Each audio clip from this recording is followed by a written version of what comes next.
Hello, and welcome to Dolphin's Dive, the weekly strategically minded Handelabra stream hosted by Logic Dolphin. Handelabra believes in civil rights for everyone and in being as inclusive as possible, so any comments or activity actively working against those goals are not welcome and will not be tolerated. You can follow us at Handelabra Games on Twitch and Handelabra on Twitter, Facebook, and YouTube. You can follow me personally at Logic Dolphin on Twitch, Twitter, Discord, YouTube, pretty much any avenue.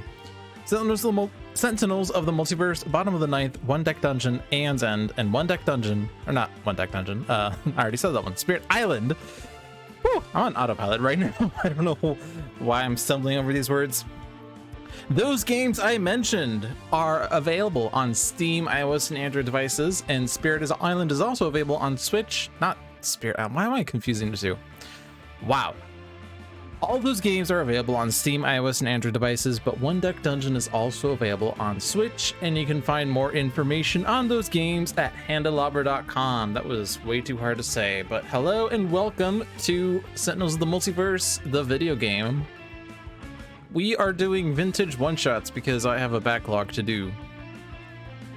So we're not going to do this one because I am 5 years behind on one-shots. And we finished off with Some Like It Hot last time, which ended on the 4th of July. So let's see if we can actually get up to, if I can do 3 of these. This is the one that was released exactly 5 years ago. 5 years to the day. Let's see if we can get up to that one now. We got to get through a few. Killer Long Weekend. I promise to never again lead my super friends to a fun carnival that turned out to be a terrifying death arena of horrors. I read this last week. It was, but the question was who's saying this / who's writing this on the chalkboard, Bart style.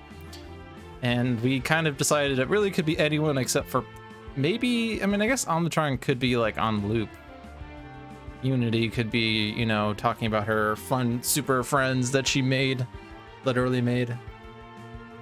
This one-shot requires Mini-Pack 1, Mini-Pack 3, Shattered Timelines, Wrath of the Cosmos, Vengeance, and Villains of the Multiverse. A lot of expansions there. Advanced Cargo Warfang in Madame Mittermeier's Fantastical Festival of Conundrums and Curiosities. Cool.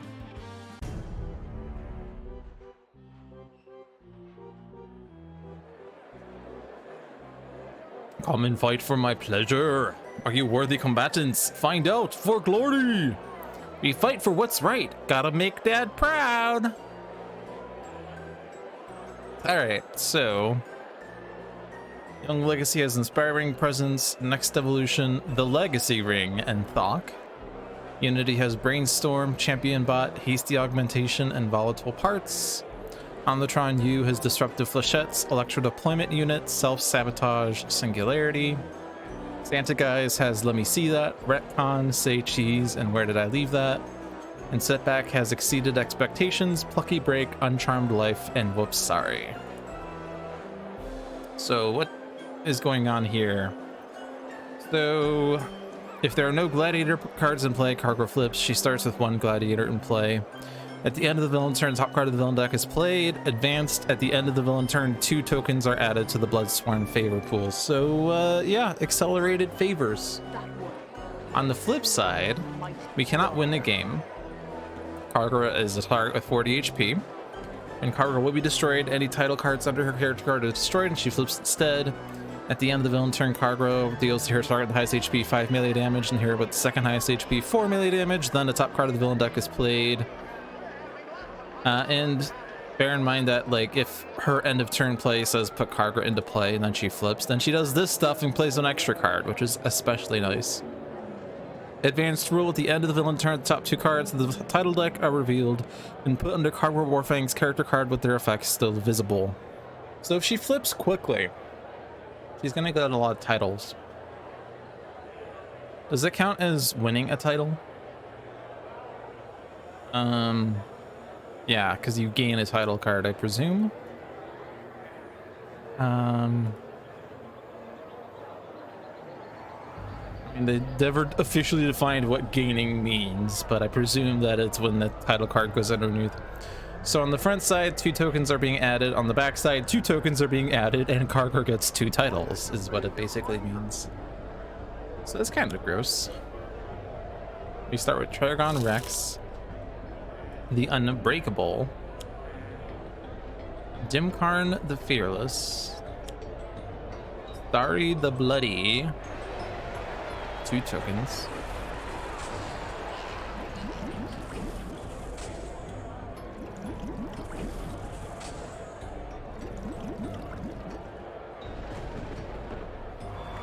Well, I guess order mattered.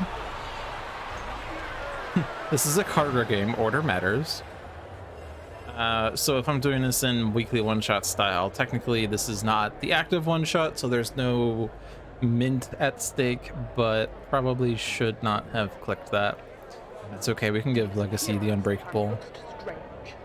Arguably it goes well with Setback, but Setback does have his own innate recovery thing if we ever get his Silver Lining.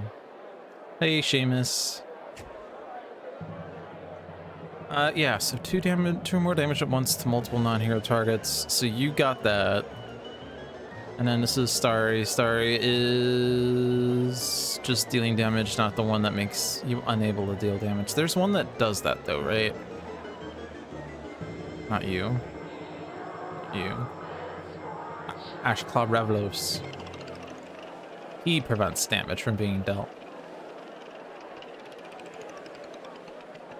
Well, if we're going to be playing Inspiring Presence, which is very likely, then we hit guys, select guys as hit points to regain. It's very likely just because that plus damage means that we're more likely to get tokens. But the weird thing is, and this is kind of like medium level strategy out of Kargra, because like the immediate victory condition is to get to 20 tokens, and if you get to 20 tokens first, you win. But if you're in a winning position, that's actually actively bad because Fickle Fans is going to take 5 tokens from your pool to the villain pool. So, like, unless we want to win, like, next round or something, we should actively not get tokens.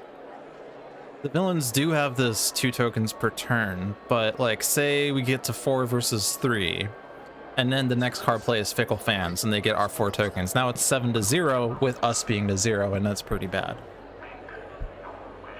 So it might be prudent not to get tokens. So like, if I do Inspiring Presence, then my Atomic Lair deals 4 damage. There's also no titles in play at all. You can get a title in play by destroying any target, but these villains are a bit hard to damage. The environments... There's no environment targets. We could do it by destroying, like, Champion Bot, but, like, that's a waste of a Champion Bot. So, do we want to do Inspiring Presence? Omnitron U still has to take damage if we want to capitalize on the hit points. Probably don't even have that much damage to deal this turn. Like, Champion Bot, but you don't actually have damage yourself. You have to nom an equipment card to get Champion Bot out. It could just be volatile parts, but this does work well with taking out golems, I guess. It's free damage. Disruptive Flechettes. There's never ongoing cards. Like, there are no villain ongoing cards. So this is good AoE damage to get a token. You have no equipments in your trash, so you'd have to play a card. You don't have cards you want to play, though. Hasty Augmentation plus Inspiring Presence. Yeah, we do have that, yes. We don't actually... I mean, this is a damage power, but, like... Wait, does it increase volatile wirings damage? If that power deals damage, increase that damage by 2. Does it account for that? I guess it does. It's a weird passive effect that's added, but I presume that the +2 benefits that. So that's exciting. So how does this work again? Until the end of our next turn, whenever one of your cards is destroyed, Omnitron U deals 1 target 2 fire damage. Okay. So that would be 5 damage if we combo it together.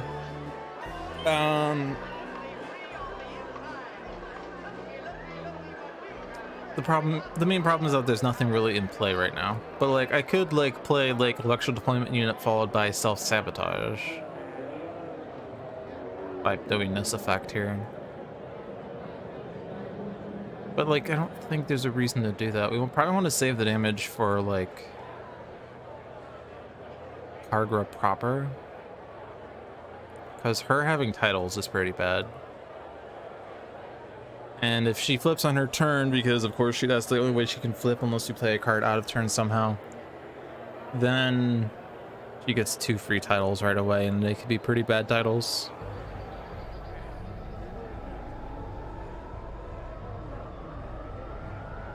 Hey, hot dog guy, I need a hot dog, hot dog, I need a hot dog. We don't really have anything. Here, hot dog, no, not one of those.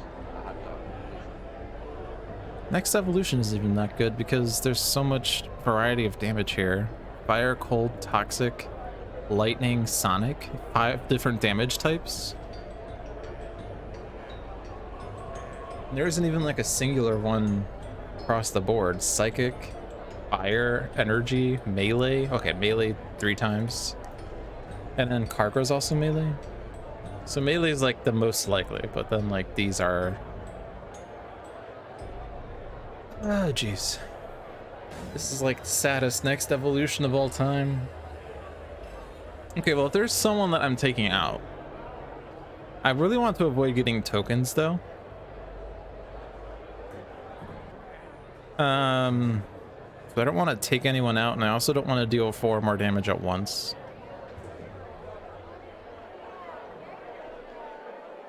You're getting tokens all the time. You're not always getting tokens. So like it'd be Dimkarn is the first one to take out.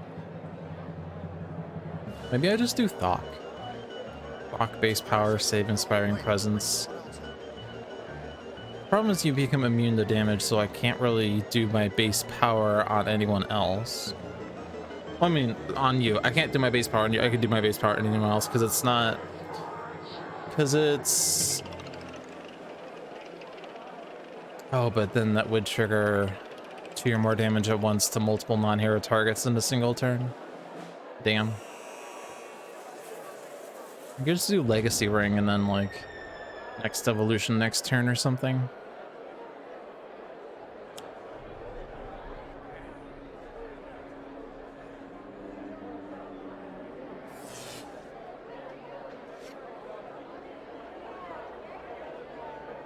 So damage reduction is not ideal until we get a title for it, because the problem is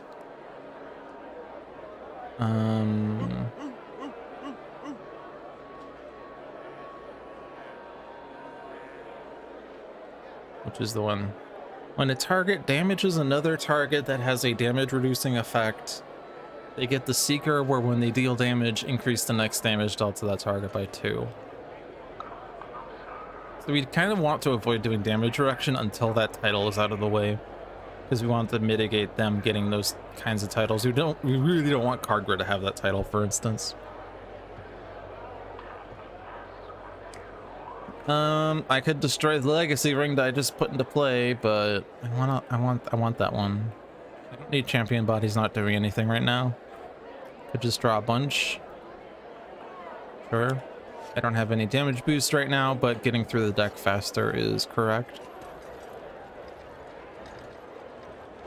And this is not going to give me any tokens, so it's fine.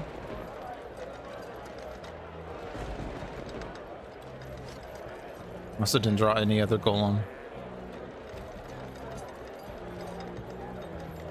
We do have a scrap metal that we could eat. Scrap metal's not really that great of an equipment, other than like it sometimes allows you to save a golem that was going to die. Which ain't nothing. I don't want to play Disruptive Flechettes because that gets a token. Kargra games are always so weird because it's like you don't play them the way that you would normally play a Sentinels game. You play it so differently. And I think like I'm already playing it differently than how most other people would, where they're like, well, you have to get as many points as possible in order to win. Wait, why did Pickle fans take points away from me? I think I'm just gonna play electro deployment unit off of this because I don't want to play the others. And I definitely want the effect in case electro deployment goes away. It's okay if it's okay if it goes away because I will just damage someone. I could skip to draw 2, but that's okay. Here I could skip to draw 2, except we want presents, right? Presents are always fun. So let's just draw 2. There's nothing in my trash, so I'll always get what I was looking for. Good. And let's not click the top power because that's not the correct one.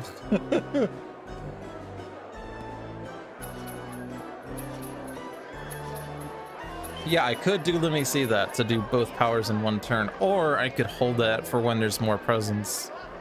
I'm not really fond of just flipping one face down card.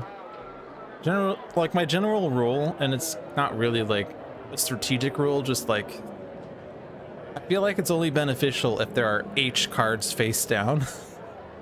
So I'm not gonna flip presents until there are 5 face down cards. There's not really a reason for H, it's just thematic to say H. Okay, I have no tokens. Am I playing top card on my deck? Because if so, then I might just play this to put it into play. Let me just say, that guy has amazing hair. I don't know if there's a reason to put it into play. There's nothing. Cargo does not destroy ongoings, right? Oh no, she does. Oh, she does. For some reason I thought she didn't. She does. So Legacy Ring is at risk right now. Oh no. Also electro deployment, but we expect that one to go.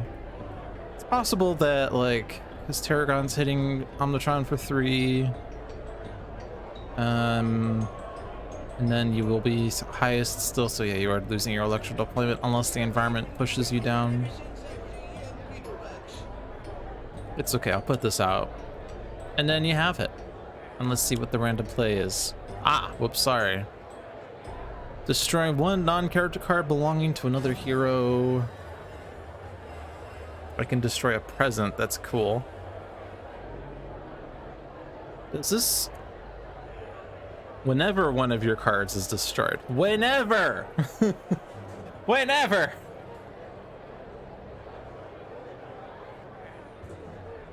So like I could destroy this card. And then villains could destroy this card and I'll have destroyed 2 cards. Aha! Aha! Gaussian Coil Blaster is now gone.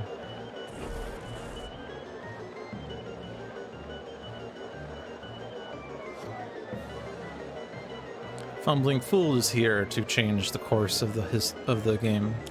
The course of history. Hey, that's also discarding cards. Whenever a target is discarded this way, well... So discarding a title puts it into play, right? Whenever a title card is discarded, shuffle it into the deck. Never mind. So the only ones with titles would be Kargra and Unity. So let's see. Kargra, Unity. Oh look, it's Fickle Fans. We were all set up for Fickle Fans, and then they didn't give me Fickle Fans. Rude.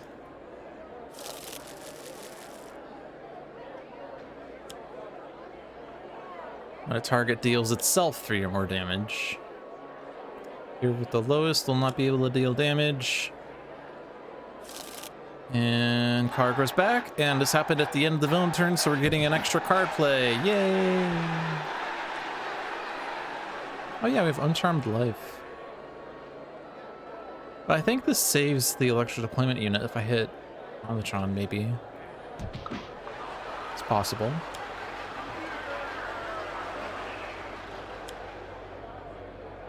And when we damage someone with the damage... Oh no, sorry, that's on Kargra. Oh no! Oh no, John, you set up the worst one-shot imaginable.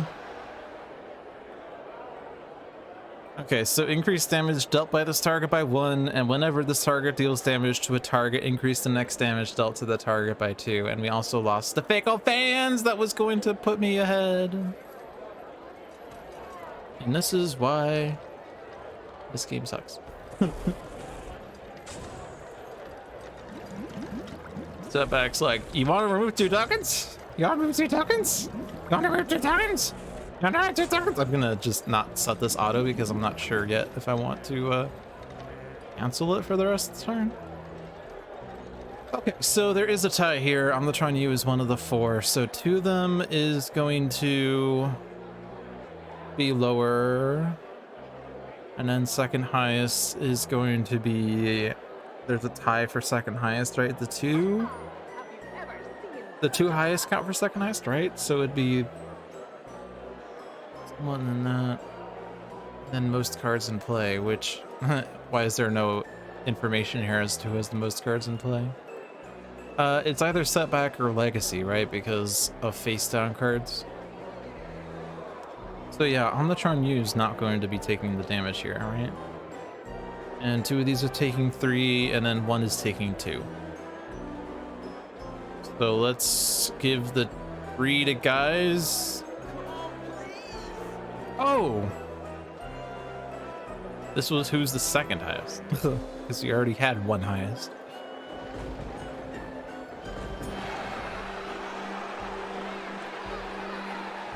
The one that's here is if you deal yourself 3 damage. Legacy could just very easily do that by hitting herself.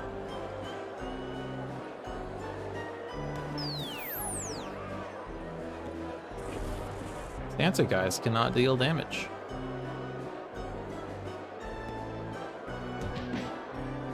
Alright, Omnitron U has kept his thing in play. Yay! And we all have been hit, so we can take an Inspiring Presence. And since Kargra's in play, we kind of have to take her out because of the stupid things that she has. And when we do that, her titles go back to this area, so they would be back up for grabs. So damage reducing effect and dealing damage to multiple heroes and multiple villains. So Fortitude is now, well, I would say safe to play, except once Kargra is destroyed, it goes back to being a claimable title. I could just hit myself to get a title, but I might as well wail on Kargra. Kargra needs to be taken out before Kargra gets too much power.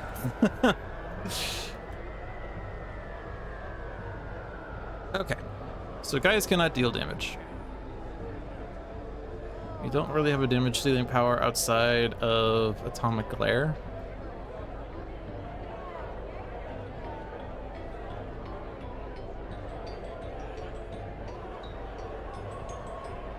Champion bot's also not doing anything right now.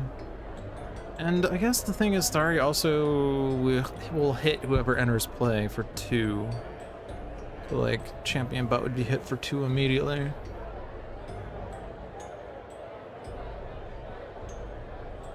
Inspired Repair draws and plays, but I'm not getting a secondary effect out of it. Supply Crate draws and I can destroy it for champion bot, I guess. Or I could destroy it next turn to draw 2. I'm gonna destroy it next turn unless this is a really strong one. Nah.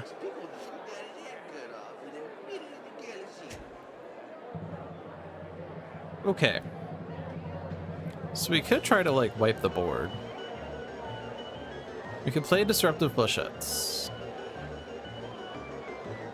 And then base power. So we currently have 1 of these active. We could get a second one active and then do Singularity to destroy Electro Deployment Unit. And that way this goes off twice, and so I deal 2 damage, except it's 3 twice. And if I use Singularity, then I can destroy, like, theoretically the Legacy Ring if I really wanted to do like big AoE here. Like if I destroy 3 equipment cards with a +1, that's 4 damage. It kills Dimkarn. So it puts a new title out. And then we deal 4 damage to a bunch of things. So we're gonna get a favor for each one of those, a favor for taking out Dimkarn, and 1 for hitting each target, or hitting multiple targets for 2 damage. So that's 8 tokens, which puts us in the lead. But the problem with being put in the lead is that there is still one Fickle Fans left. And there's a 25% chance that it's being played next turn. Well, actually, Carousel of Horror is potentially discarding it.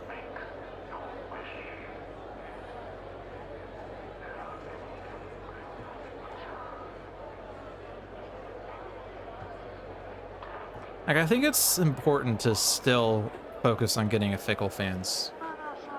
Because Fickle Fans means that we're technically at 7-4 right now.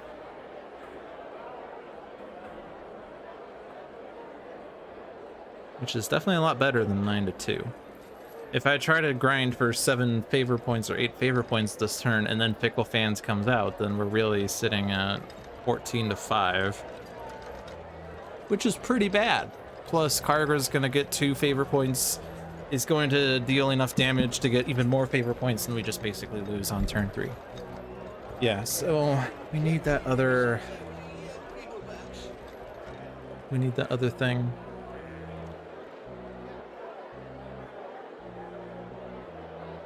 I mean, I could still do a lot of damage with the Singularity. Because, I mean, Electro Deployment Unit is very likely to just go away anyway. Also, did we discard equipment? We did. Actually, we also destroyed Gaussian Quail Blaster. So we don't have to play Singularity if we don't want to. We could just move equipments from our trash. But why not? We could save Singularity for when there's more equipments to eat. Like, we don't necessarily want to destroy Supply Crate, we don't necessarily want to destroy Legacy Room, we're only basically doing it for Electro Deployment Unit, but we'll still deal 2 damage to each target, plus this goes off twice. And doing that twice on Kargra, like, it's still like, what? 3 damage twice and a 2, so that's 8 damage to Kargra if I just destroy Electro Deployment Unit right now.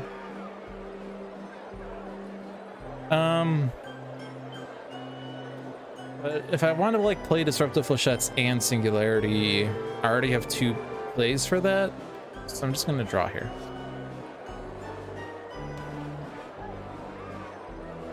And that's interesting because I could use this to get another thing out to make the Singularity hit harder.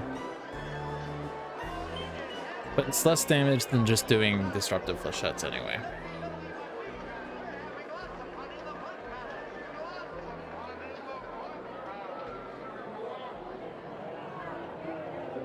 I think I stick with the plan.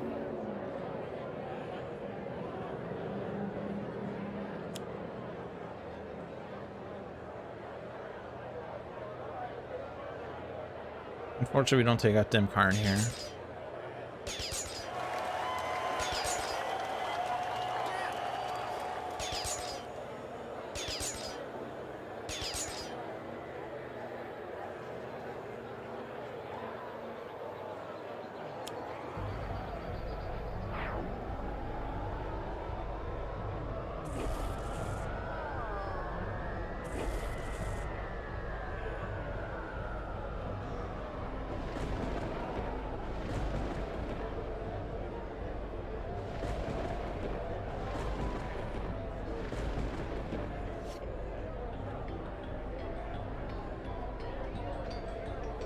So bear in mind that guys cannot deal damage right now, so like best card ever is not dealing damage, so it's probably not what we want to do. How many targets are left in here? There are 4 targets. I'm not 100% fond of this because we do want that Fickle Fans to go off, and if it gets discarded, then we've basically lost the game.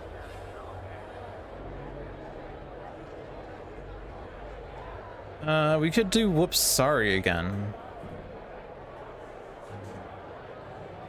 And just destroy... Oh no, we didn't. Oh no, but we can still put it face down. Right, we could have guys put it face down and then Setback destroys it again, and then we get another 3 damage off that. We could destroy it with Retcon. In case I want to like do Exceeded Expectations to deal 4 damage to multiple targets, but that does risk putting too many tokens into our pool. Because it depends on like what the top card is, right? But like this would be 3 tokens for 4 damage plus 1 for multiple targets. That's 4 tokens. Plus Dimkarn's probably getting destroyed at some point, so that's the 5th token, so we'll be at 9 to 8. So we're 1 off. Does the environment screw us, maybe? I don't know. My grandmother hits harder than that. Your grandmother? Your granddaughter hits harder. Any reason to let me see that? We can steal supply crate, I guess? But it doesn't do anything. Except I could have guys to destroy to draw 2 cards. Which is a bit weird. We can steal the legacy ring to flip stuff face up, but again, it's a little too early for that. Is it? I don't know. It's kind of like elixirs in RPGs, where you hold on to them until you need them, but then the game ends too quickly. So like my whole let's go wait for H thing is probably not a good idea when the game might not last H turns. But I could just do it next turn for 3 presents, I think. And that would be 50% more than it would be this turn.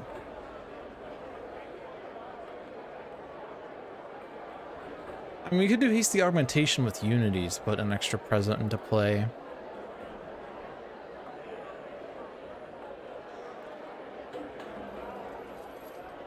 I mean, I guess what is guys playing this turn if it's not retcon? Like nothing?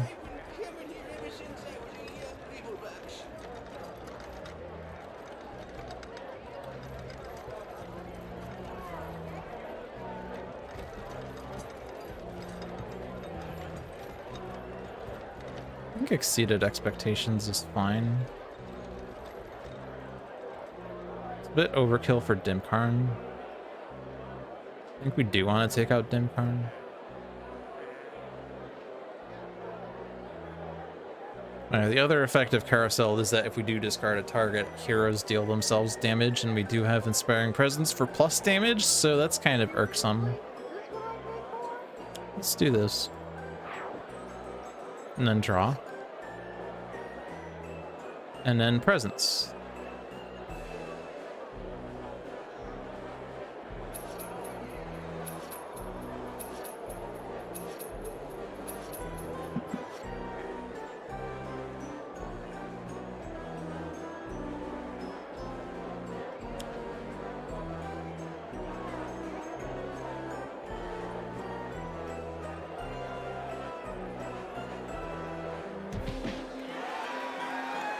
Probably should have hit Dimkarn first.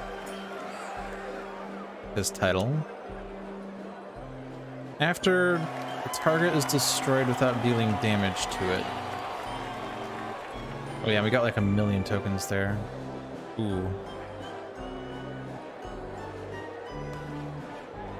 Why did we get 1,000,000 tokens? Weren't we at 9 to 3? 4.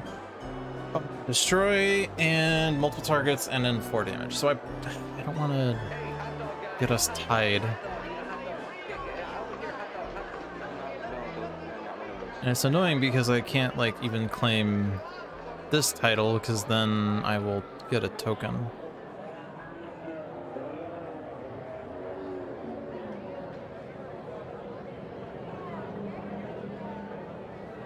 Like all my effort to get Fickle Fans and I just screwed it up. All right, I am cheating. The mint is gone. The mint is gone.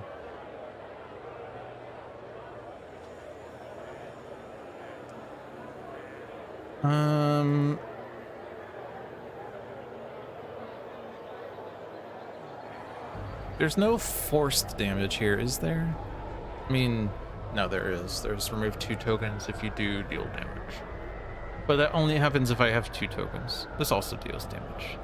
And it does enough for me to have dealt 3 damage to myself.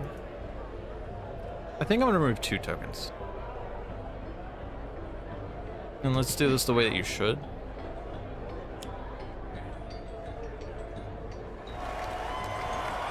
And do this. Okay, so if I do reveal the thing, then let's see. Cash out. Okay.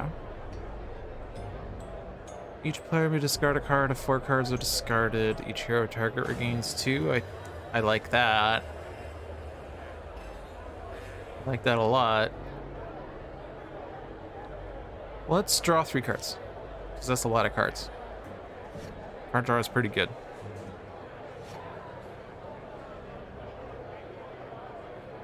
And who does not want to discard? Unity has things she can discard. Omnitron probably wants to hold those. Guys has stuff, I guess. A gimmicky character is not that good. It could regain 2 hit points at most, but it also could discard Fickle Fans. Until we've seen Fickle Fans, in which case we want to discard it. So I think Omnitron doesn't discard here, and everyone else does. This is really good tokens. This is a token. This is pretty tough to play right now. Just because there's so much, like, variety of damage. Scrap metal could be used to put golems in play, or we could just discard it. And then gimmicky character, and then Uncharmed Life, because we already have one and it sucks.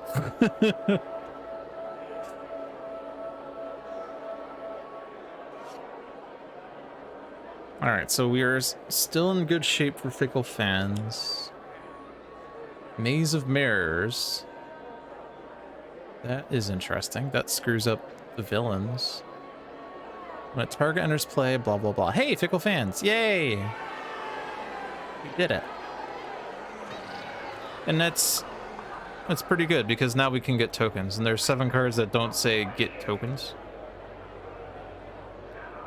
Of course, this makes things a bit complicated, but redirect the first damage dealt by a target to the source of that damage. So actually, shit. Harger's getting reckless. Harger's getting reckless. That sounds weird. Well, at the same time, she's dealing herself 5 damage. And she's not getting 2 tokens for dealing 4 damage here and for doing multiple damage, potentially. Of course, some of that 5 damage is going to get healed back as the result of this. Oh, she also is indiscriminate. Oh, damn. That's a lot of damage. And her next damage is increased by 2. It's pretty good. Alright. Hit Omnitron, I guess. Next damage is increased by 2. And Odessa gets the thing. Harger gets Mindbreaker. Oh, jeez. Oh, jeez. Oh, jeez. These are so bad. So first time you dealt damage, you gain 1. First time you dealt damage, deal each target 1 damage, plus 1, increase the next damage by 2, and also play the bottom card of her deck. Oh my god. She gots to go. Oh my god. Alright, well, Omnitron has a plus 2 on his next hit. So the first one redirects to Tergon, and then you'll just take 4.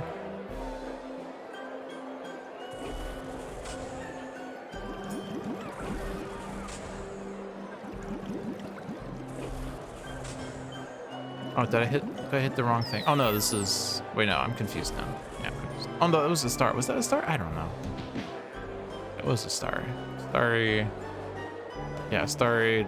I don't know. I'm confused. So the first one's redirecting, and then you're still gonna hit multiple targets, and so you're adding 4 tokens. And we don't have Fickle Fans anymore to help us out, unless they shuffle, which is... I mean, considering that, like...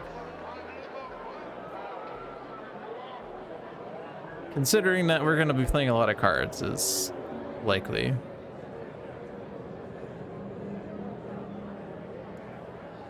See, I could have hit setback that previous turn and have gotten a favor, or have gotten the title.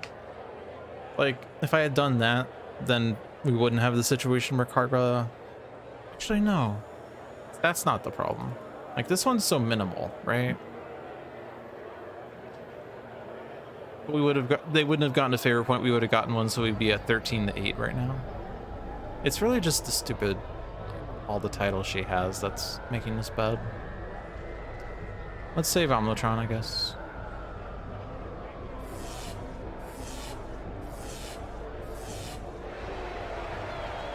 And we would have been 13-12 right now instead of, well, 13-12, but in the wrong direction.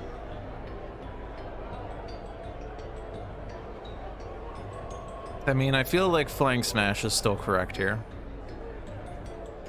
Flying Smash to eat up the first Maze of Mirrors, and then 2 hits left, 1 hits Kargra, Kargra plays stuff, regains 1, deals damage to everything, and then +2 to our next hits to ourselves. But we gotta do something here. Just going to, oh, but Odessa also needs to go. Odessa's adding 4 tokens per turn.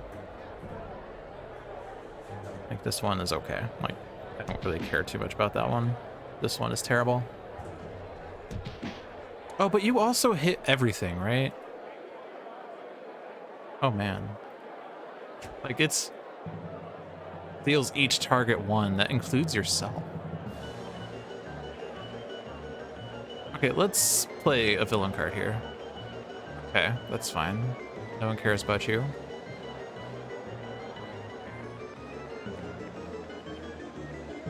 Damn. Also, the first one redirects to yourself. Huh. That's funny. Save Omnitron?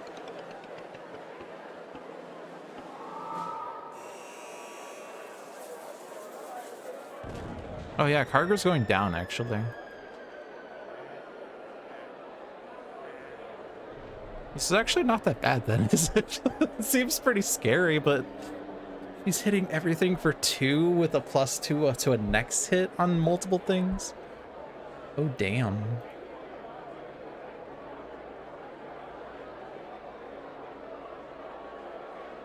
I mean, she is getting a token for hitting multiple hero targets for 2 or more.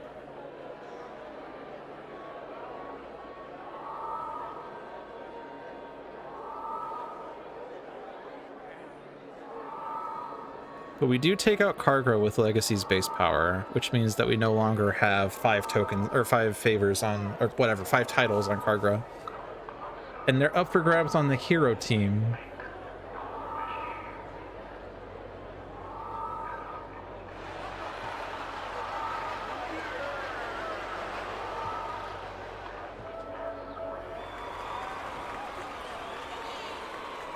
We can work on Odessa's, which is bad.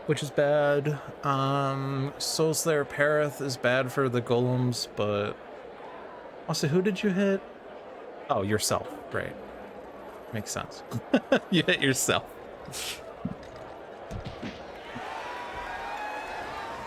I mean, potentially we win this turn. Or not this turn, this round.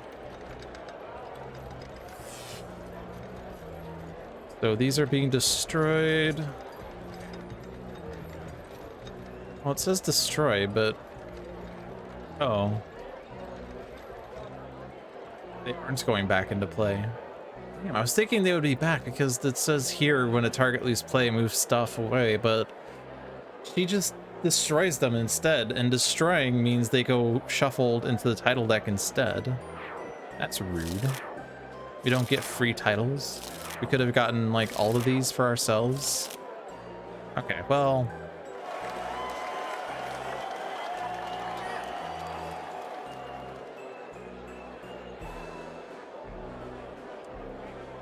Do we have any means of destroying a target without dealing damage? That's the only title we have at in play, at grabs, for grabs? I don't know what the expression is. Destroy a target without dealing damage to it. Does anyone have a means of destroying something immediately? I don't think so.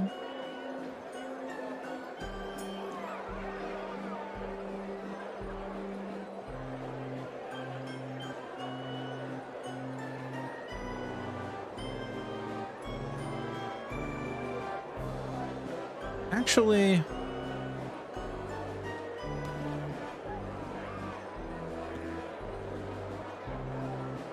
Yeah, this doesn't discriminate on... Yeah, I was just literally thinking of that. Whoops, sorry, it says destroy a non-character card. He could destroy a golem. With whoops, sorry. Indeed. Okay. Also, if we destroy a target, we do get another title in play. Unfortunately, Unity doesn't have damage here.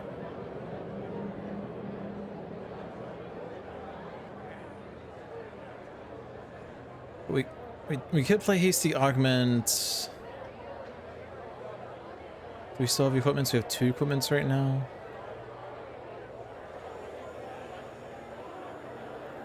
We could do that trick like we did last turn. Except we need to do technological advancement first. Oh, but we could just do, yeah, we could do Hasty Augment. Get another one of these active, but with a +2 damage. And then next turn, Omnitron does Technological Advancement followed by Singularity, and then... like we probably keep Supply Crate out then, so that you could eat that, plus this card, so you could destroy 3 equipments. We could play another one here. Oh, but you can only play 1 card.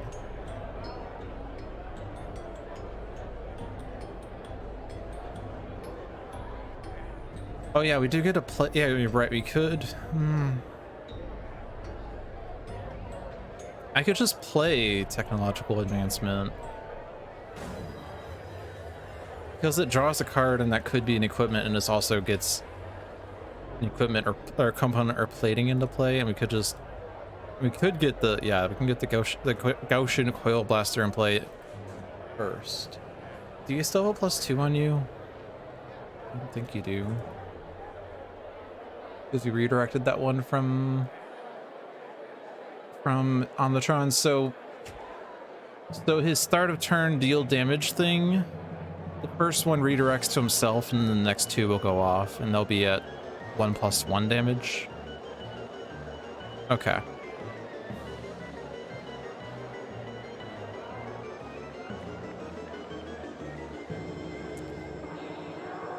I think there's potentially a way of doing this. Potentially. Potentially is a way of making this work. Yeah, we're doing Hasty Augment. There's no reason to play anything else here, because we're not going to destroy any equipment to put a golem into play. Unless we want this to be powered down. Which, I mean, that said, this is going to be a token if we do whoop sorry the golem, but we could also flip Unity's cards and they could have a golem in there.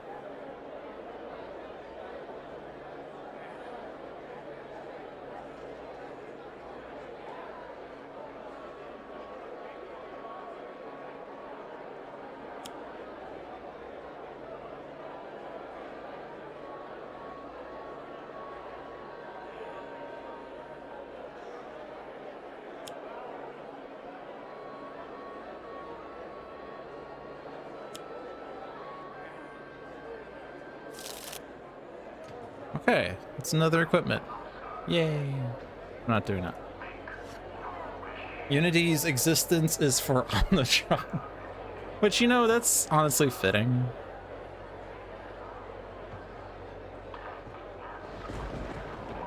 Okay, so you're gonna be dying to the AoE. You're maybe dying to the AoE, or at least the extra stuff. We're destroying 4 equipments. So it's 4 damage plus 1 minus 1, so it will be enough on Odessa. Not enough for Impassable Andolin, though.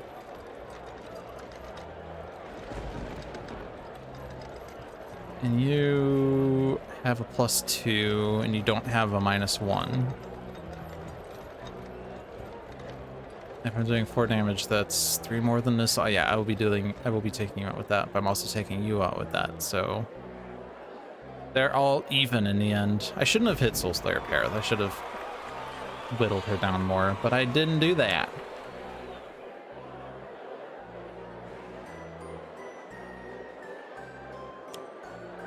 Okay.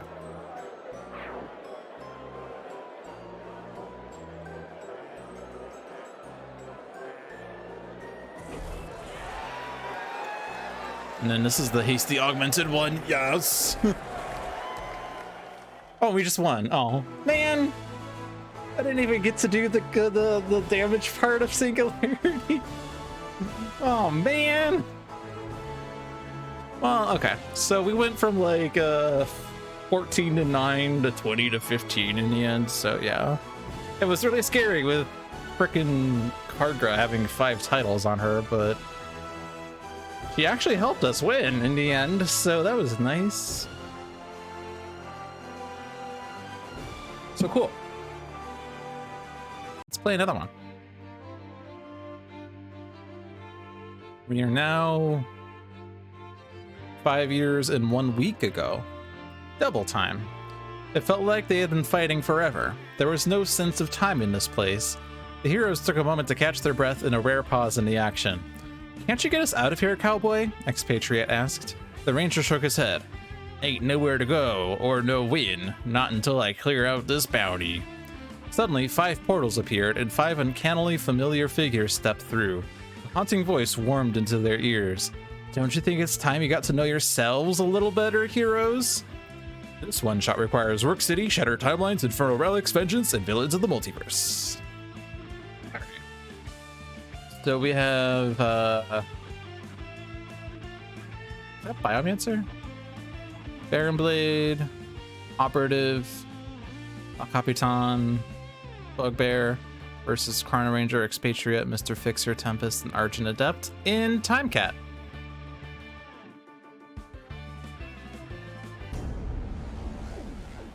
The environment with a 14-minute soundtrack. Can you feel your flesh crawl? But of course, it crawls to me. Think good and hard, partner. I aim to put you down, and I don't miss. It is Biomancer. Yay. Alright, Chrono Ranger has Displaced Armory, just doing my job. Neurotoxin Dart Thrower, Sudden Contract. Expatriate has 2 Arsenal Accesses, a Flak Jacket, and Hair Trigger Reflexes. Mr. Fixer has Bloody Knuckles, Jack Handle, Salvage Yard, Tire Iron.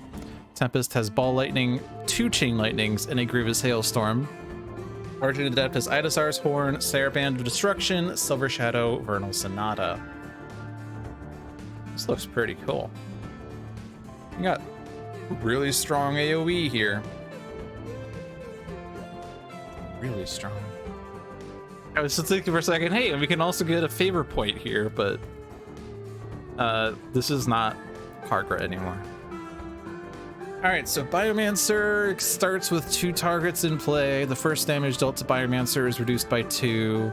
At the end of his turn, Biomancer and each Flesh Child regains 2. Baron Blade starts with genetically fused physique and a device. At the end of his turn, Baron Blade deals the hero target with lowest HP and himself 2 melee damage. Operative starts with Iato Practitioner. At the end of the operative's turn, the operative deals the hero target with the second lowest HP 2 melee damage. While Capitan starts with Chiquito. At the end of her turn, if Chiquito is in play, she deals damage. If not, Chiquito goes into play and the hero with the most cards in the hand discards a card. And then we have Bugbear. Damaged by he starts with Blood Scent. Damage dealt by Bugbear is increased by the number of incapacitated character cards. Whenever he deals damage, he regains HP equals the amount of damage dealt. At the end of his turn, he deals the hero target with the highest HP 2 melee damage, and then if Blood Scent is in Bugbear's play area, it is moved next to the hero target with the highest HP. So let's see. So Blood Scent just deals damage or forces 2 cards to be discarded, and that's basically after the first turn that will go into effect. And then Chiquito, the first time a player discards a card each turn, place it under this card. When Capitan or this card to be dealt damage, prevent the damage and move a card from under this card to the appropriate trash if you can. But technically, that's not what it says. I'm trying to summarize it, and I'm saying it wrong, so everyone in the comments is going to say, read the card logic, that's not what it says. All right, and you have Iato Practitioner, which says, the first time damage dealt by the operative reduces a target to 0 or fewer HP each turn. The operative deals the hero target with the highest HP 5 melee damage. One of the most mysterious ongoing cards because I don't think I've really ever seen it happen. And then genetically fused physique is damage reduction to Baron Blade as well as HP recovery.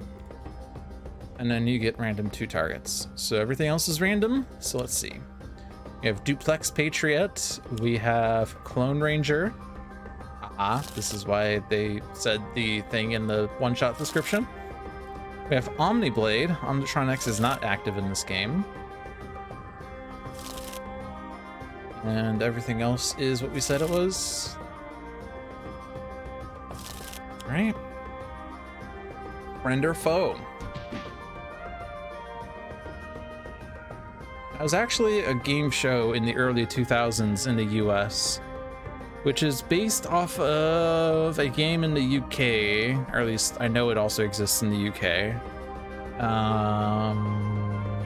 Golden Ball, maybe? I don't remember. Basically the same premise, where it's like there are trivia questions that get asked. Like there's a couple of teams competing. The winning team then has to make a final decision as to whether they want to split or steal. Although in the US it's friend or foe.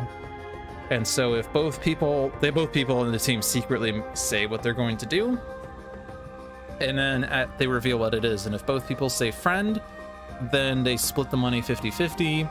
If one person says friend and the other person says foe, then the foe takes all the money and the friend gets nothing. And if both say foe, then neither of them win anything. It's basically the prisoner's dilemma.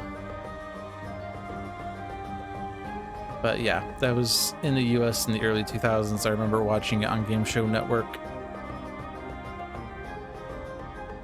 So Duplex Patriot at the end of Biomancer's turn deals 2 damage to 2 targets. Clone Ranger at the end of his turn deals 1 damage to 3 targets.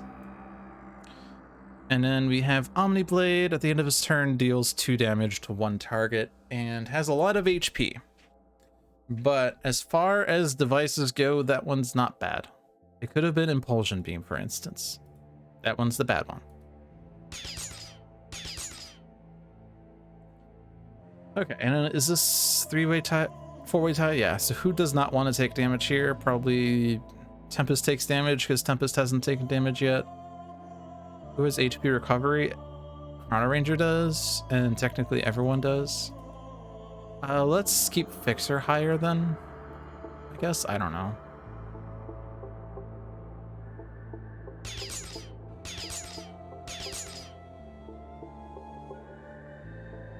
Okay. So we could go for Jim's hat. I like going for Jim's hat, but that's not necessarily correct. A better one is probably going to be the AoE one. Is there an AoE one? Danny Boy is sort of AoE.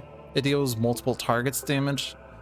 Because like one of Chrono's weaknesses is that he has a lot of issue fighting multiple targets, which means that he's weaker in a villain's game. It's very good at focusing down one thing now. So like putting a plus on Bugbear is probably correct. Reducing damage dealt by Bugbear also is correct because it means that he heals less. We would also like to destroy genetically fused physique at some point so that it makes it easier to take out Baron Blade. What does Flip Bugbear do? At the start of Bugbear's turn, each villain target regains 1 HP. Alright, that doesn't really do much. So if you focus down Bugbear, which makes sense because he gets stronger if you incap anyone else, then Bugbear is going to make us hit ourselves harder. Baron Blade makes us hit ourselves. So obviously Baron Blade before Biomancer then. La Capitan, or sorry, the Operative. The Operative would reduce HP recovery to 1 on the hero side. Capitan forces hero ongoing cards to be destroyed unless 2 cards get discarded. So that's also kind of trash. So like obviously Fixer is going to be playing Jack Handle this turn and Bloody Knuckles the turn after that most likely. Maybe.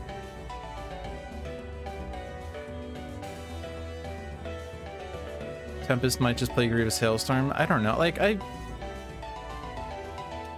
can't decide whether playing Grievous Hailstorm makes sense or not because like the problem is of course it wastes your card play when I could instead do more damage with Chain Lightning plus base power, but with this many targets I feel like getting Grievous Hailstorm into play as an upgraded base power is totally fine.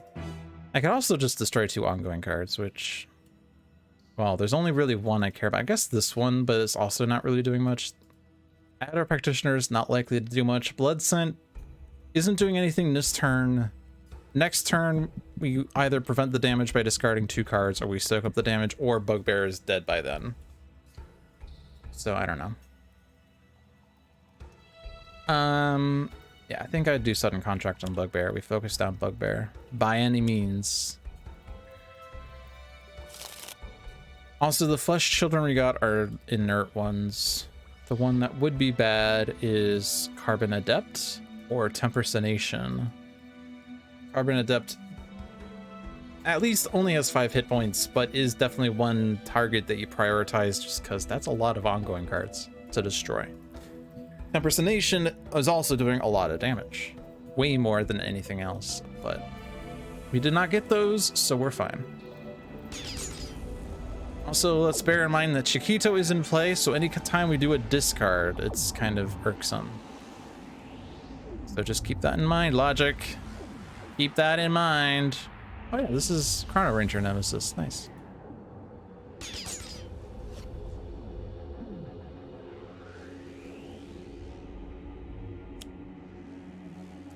Oh boy!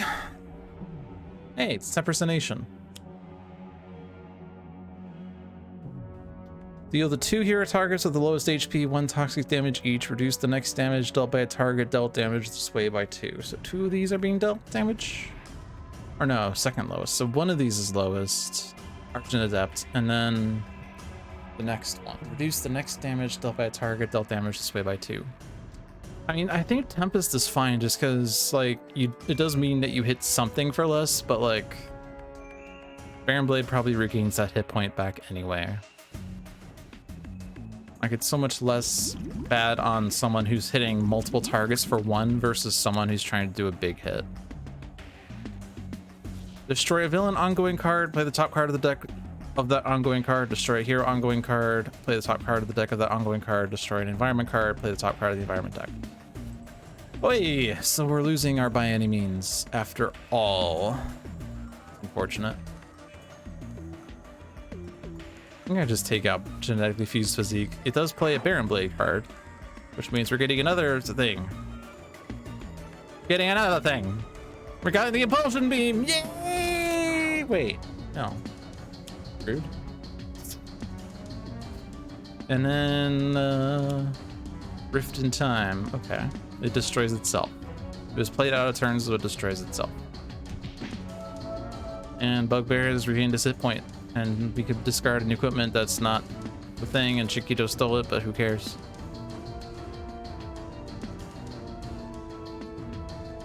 Boy. That was a villain turn. But at least Baron Blade no longer regains hit points and has a minus to himself, at least. Who's considered to have the highest? I don't know. It's Patriot. Okay. We can only play 1 card. So my base power doesn't work if I don't get something. Because each player cannot play more than 1 hero card per turn. Each hero cannot use more than 1 power per turn. So we could still Arsenal access, and I think we still do that because we don't have a gun here. So we might as well get a gun. Would you like Pride or Prejudice? Oh boy, why do I feel like this is a, why do I feel like this is testing your ability to play the correct one first? The correct choice is the one that lines up artwork better. Bugbear lost his +1, but I'm still hitting him because he's the priority.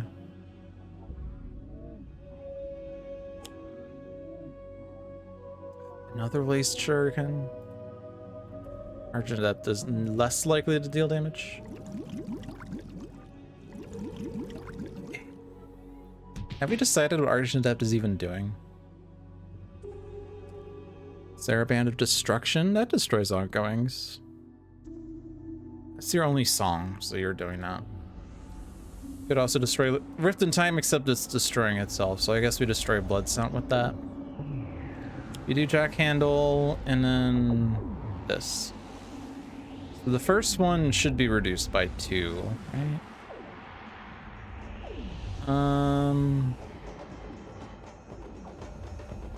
Except Biomancer's rude. Let's hit Chiquito. And then Capitan, well, I guess the order doesn't really matter, but because we use up the -2, yeah. All right, so we just do the rest now.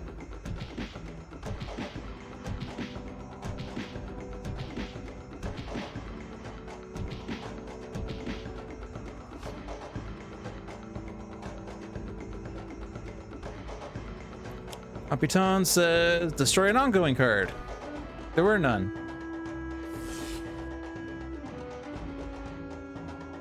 So, if we did do that, it would have put a different ongoing into play. So at least you're nice in that when you destroy stuff, you, like, get it back.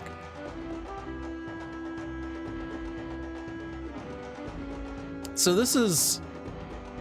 Remember, this art is about, like, one of the multiverses where the teams are backwards. These are the villains, right? These are the heroes. So we have Heroic Dreamer with her gorilla. And we have some fusion of Unity and Omnitron, I believe. Naturalist as an eagle. Night Mist. Evil Setback, Evil Tempest, Plague Rat. I don't remember who this is.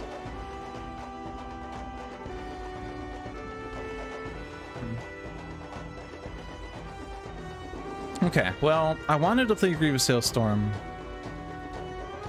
but we do still have a -2, right? Yeah. Reduce the next damage dealt by Tempest to a card by 2. That is weird phrasing. Why is it to a card?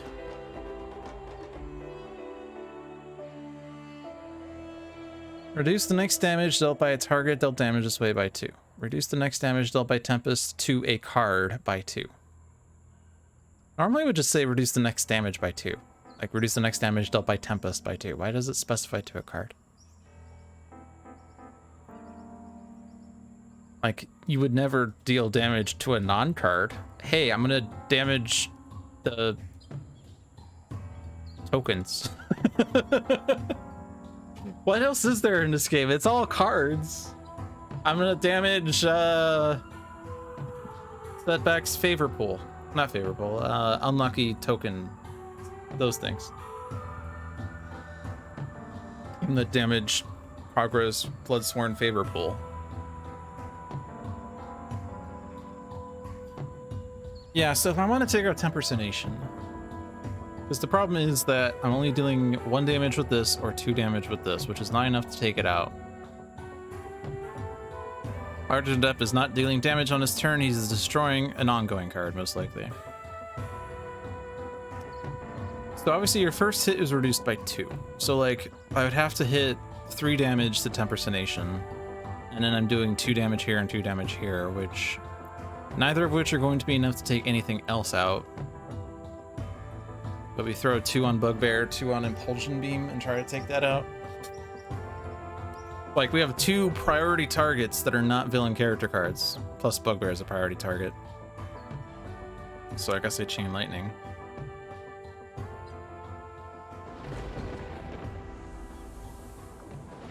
Alternatively, I just take the 2 damage to everyone, but I would rather not, if that's okay. Hey, John. Welcome to the one-shot from July 18, 2017.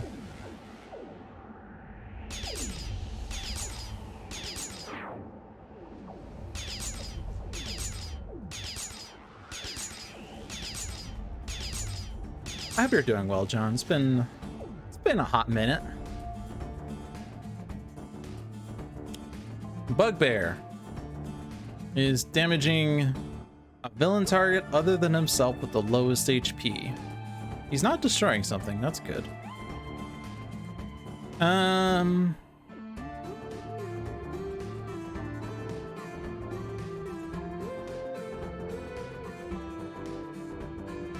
I mean, Chiquito, but Chiquito just comes back into play anyway. I mean, they're not dying, but... I guess Duplex Patriot does slightly more damage. So yeah, we have successfully gotten Bugbear down to 30 after putting By Any Means next to him.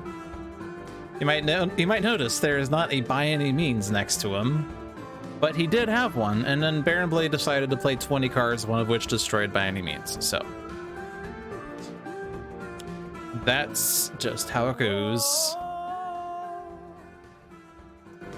The one shot that you missed, of course you didn't miss it because you made it on July 11th, 2017, was Advanced Cargo Warfang, where on turn 2 he flipped, or she flipped, and she put +1 damage, and whenever she damages a target, +2 damage to that target on herself. And then in her next turn, she put card plays and HP recovery on herself. That was exceptionally rude.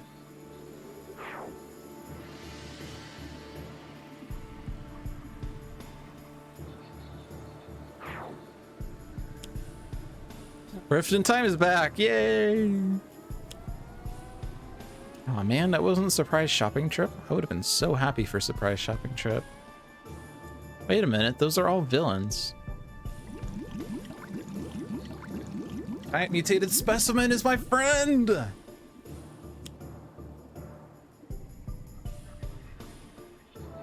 You're putting the flesh children back. Oh. Oh. I went to all that effort to take out Tempersonation, and you're just gonna put that sucker back. Yeah, and then I won because she dealt 1 damage to all targets because she got hit, which was +1, so it was 2 damage to all targets, but increased the next damage dealt to each target by 2, and I just like proceeded to deal 4 damage to multiple targets multiple times, and I won. I was actually hoping to win with like Omnitron X taking out a bunch of equipment cards, but we ended up getting too many tokens before we even got to that.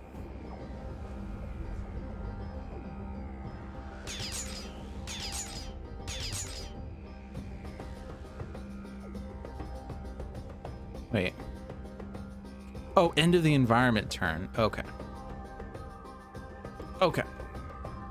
And that's good because this does not say when this card is destroyed, put each flesh child from Biomancer's trash into play. Okay. Read the card, Logic. I saw at the end of, and I didn't read the rest of that clause.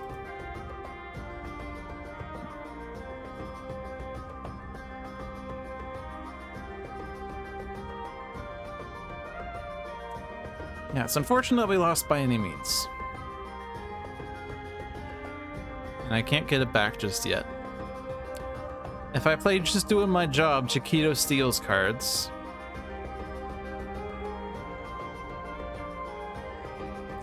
I think we just do the Neurotoxin Dart Thrower on Bugbear. I can't displace the army for Jim's hat because of Impulsion Beam. So let's just produce damage dealt by Bugbear so that he doesn't regain as much. That seems imperative. So the ongoing that Biomancer played, we can just destroy with Argent Adept.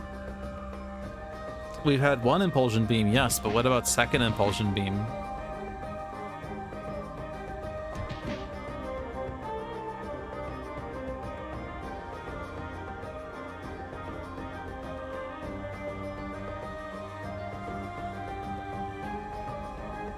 Is there any reason to do Hair Trigger Reflexes? 1 damage is not that much, but it is 1 damage to everything that enters play from this point forward. On the other hand, we could get Pride here, but actually I can't use Pride. Well, I can't use Pride and then Prejudice, because Impulsion Beams are going to say no.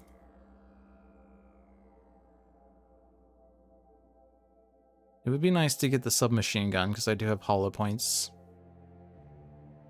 Obviously, I can't use the Hollow Points with the Submachine Gun this turn. I think I do that over Hair Trigger Reflexes, though. Shotgun.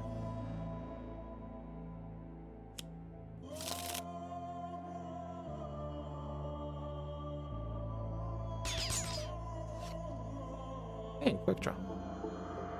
Unfortunately, there's a shotgun in the way now. Damage.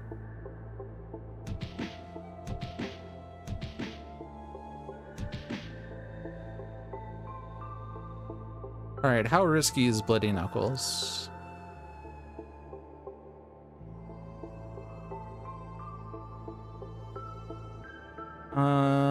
It takes out Chiquito, which means that Capitan's going to instead put Chiquito into play and then force one of 3 heroes to discard a card.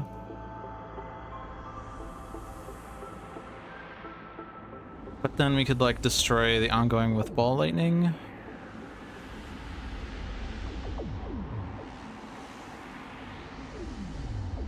Ball Lightning destroys 2 ongoing cards, so we could use that to destroy Mass Rebirth instead. If we want to do a different power with Arch Adept, you could do Rhapsody of Vigor for some slight hit points. Not bad. We don't care about this. And you could take yourself out, and you're still going after villains primarily.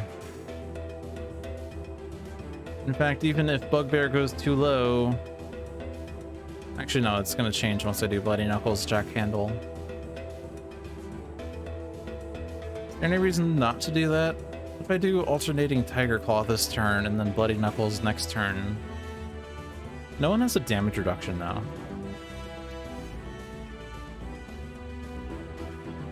Oh, but no, Biomancer does, right.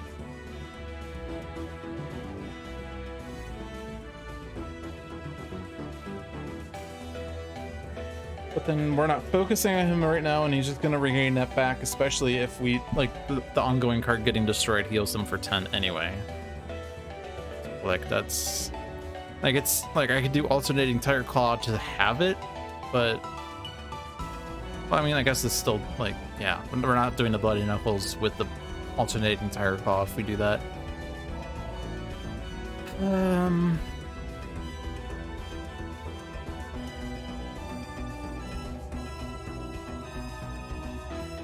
I don't think we're getting the Grievous Hailstorm into play at this point because we have other things to do and not enough card plays to do them. Like, this is low, or sorry, this is low priority when I have this and I have this. And probably also technically that, but yeah.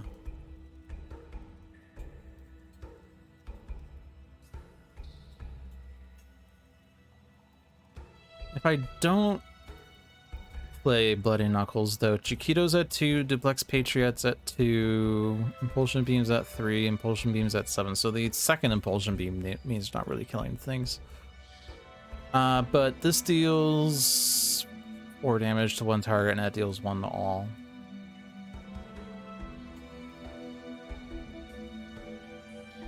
I mean, there is a chance that Capitan decides to destroy an ongoing card again. It's less likely, but because she already played 2 of those cards. We still have a Temporal Heal Hall. We still have a Quando Aora.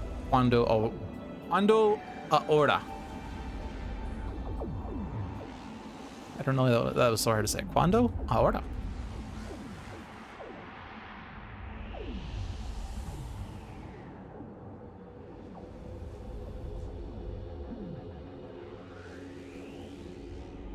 I'm gonna do this.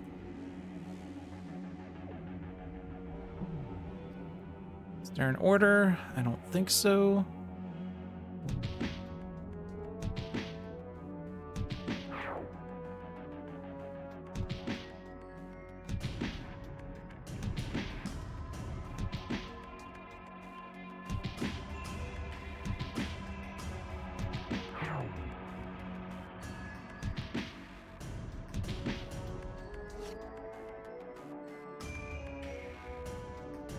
Alright, we got Harmony, so I should have played Alternating Tiger Claw.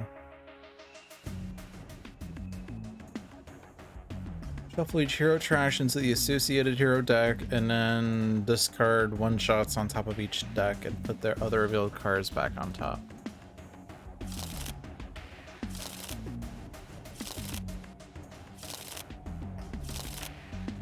We still have Sudden Contract? We do. So that means By Any Means is back. And the prize discarded, right? Because you just discard one-shots? Yeah. Patriot, Incendiary Rounds on top, Fixer, Grease Monkey Fist on top, Tempest, Vicious Cyclone on top, Vernal Sonata discarded, so John's mad.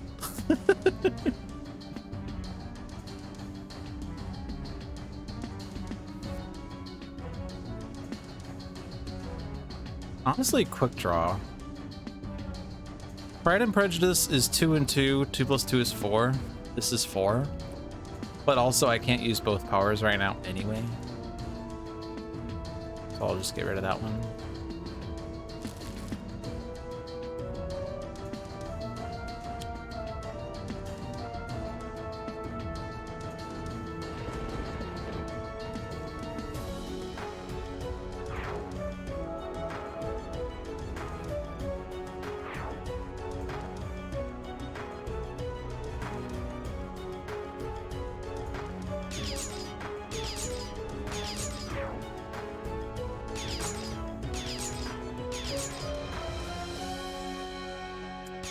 Right, order mattered.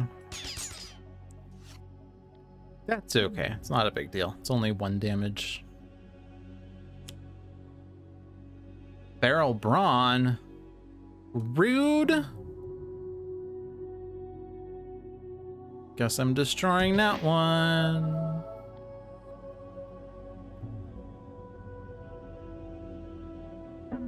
So I'm not doing Rhapsody. So I'll do Ida Starsworn in case I get a Harmony. Because this definitely needs to go. That's not a Harmony. Rift in Time, you can just destroy yourself. It's fine. Giant Mutated Specimens, doing good work. Atlantean Throne Room, never mind. Never mind. That's all a bunch of zeros. So now the Irreducible on Fixer is actually pretty good.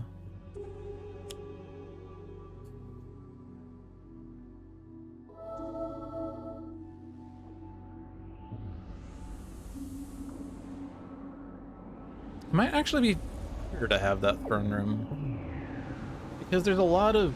Well, okay, this is going through, but there's a lot of pings in team games, and Atlantean Throne Room makes the pings do 0. They might just leave that out, honestly. Iron Blade does damage. Operative does damage. Capitan does damage. Your damage is nerfed a little bit. And you'll also be Neurotoxin Dart Throwered. See, the thing about this is that we can keep it in play if each player draws a card, or if at least one player draws a card. If no one draws a card, the card gets destroyed. We can leave it out for a bit, though, and get set up a little bit. So I feel like that card is pretty good at slowing down the game. And sometimes a slower game is better, sometimes a slower game is worse, but sometimes it's better because you have more turns to get set up. Target's dealt damage, this way cannot deal damage. Hey, I'm not being dealt damage. Cool.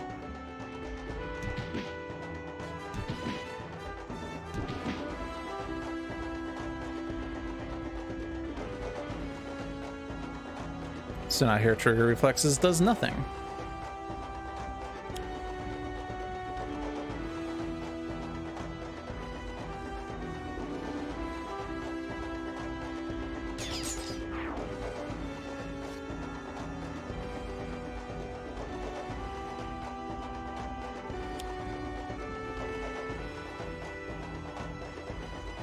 Not Fixer.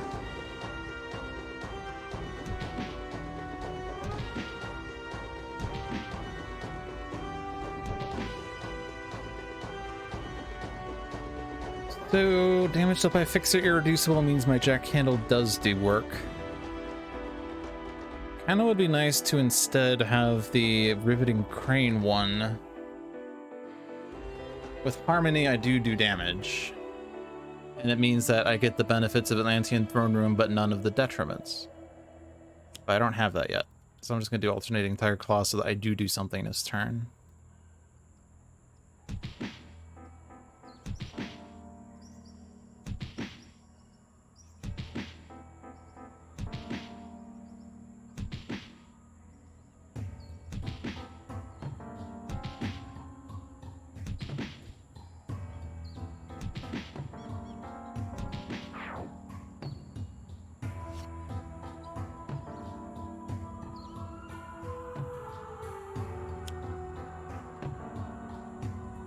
At the start of each hero turn, blah, blah, blah.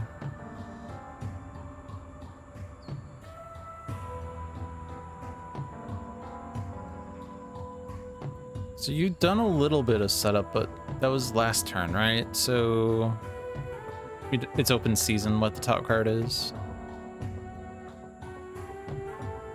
With the -1, it's actually fine, isn't it? Also, this on Fixer is hilarious, isn't it? Not Chrono. Fixer? I don't know.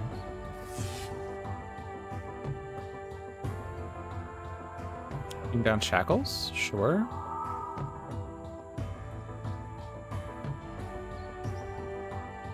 So if I want to do damage, my base power does nothing now, so I do Grievous Hailstorm, I think.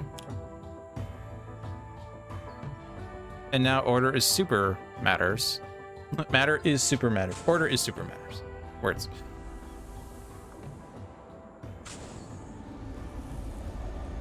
We are getting a lot of mileage out of this. And that's the last of it.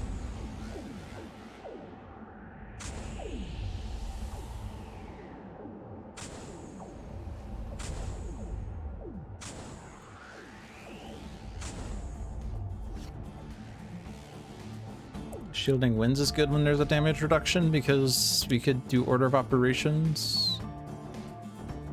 You are destroying a target. Or no, you're not, because you got this effect, right? Yeah. This plus this, so you're doing 0 damage. Yay!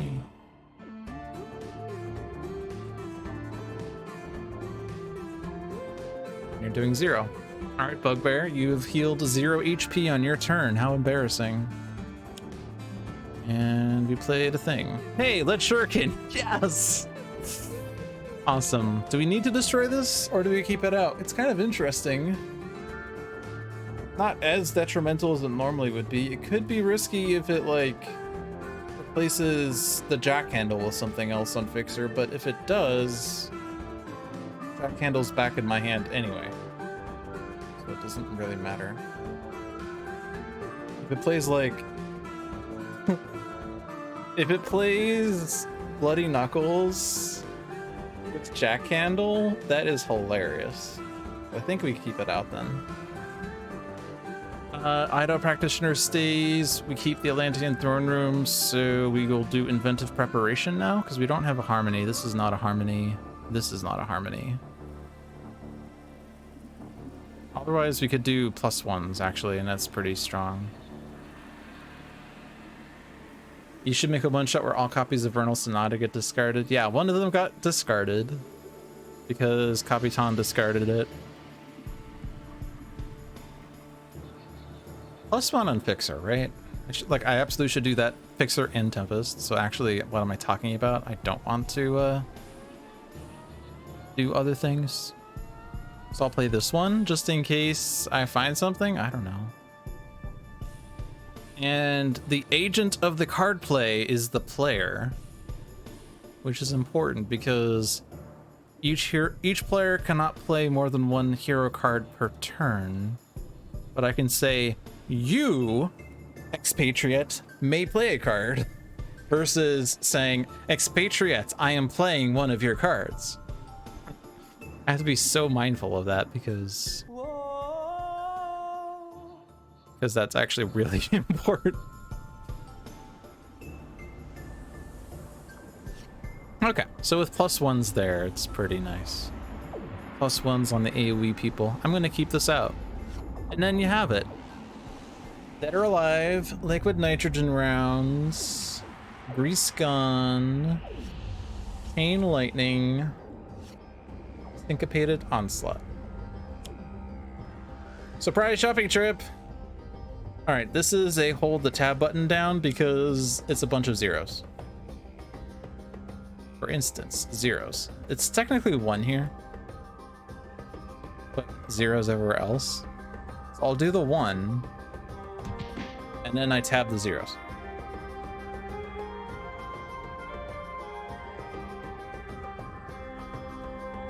You'll each hero target 2 psychic, and then HP recovery. And that's a bunch of 1s. I almost held tab down like John would, but I will not.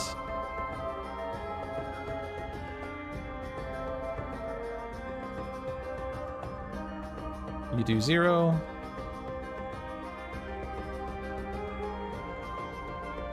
You do damage.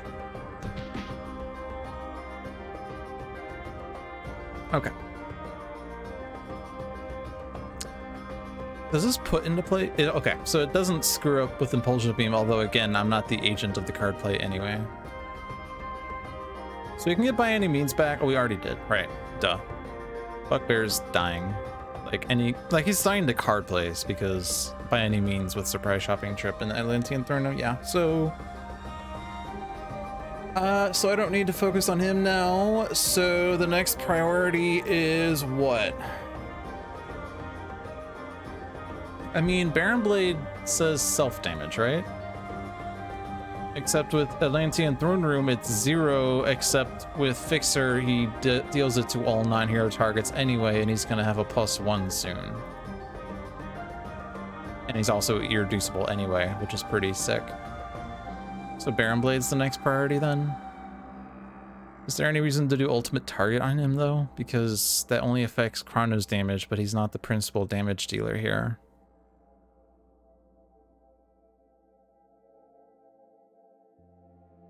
Could just do Dead or Alive on him because like Sudden Contract doesn't actually do anything other than put a random thing into play.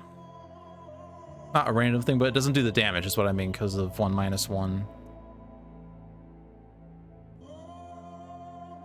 I mean, when Baron Blade deals damage, Chrono can use a power, but we do have Masada. To be fair, we do have Masada. And actually, yeah, if we do ultimate target on him, then I could do Neurotoxin Dart Thrower on Baron Blade's turn, or even just on my turn. But that means he hits himself for less too. That's awkward.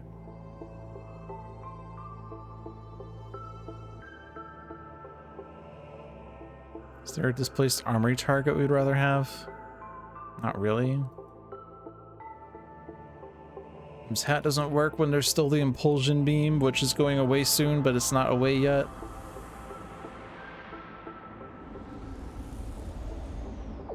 Let's do ultimate target.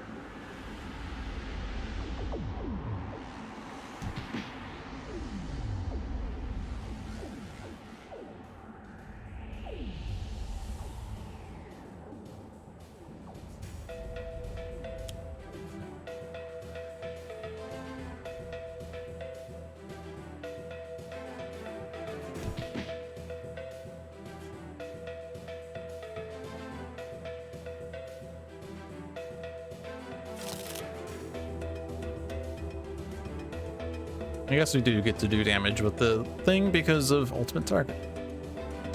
Yay. I'll just do the big hit. This is so much more potent since it's irreducible.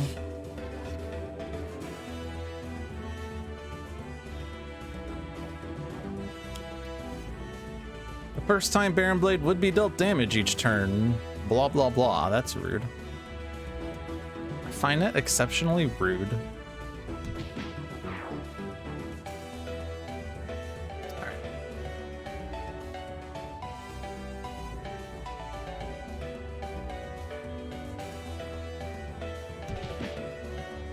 So I can use a power.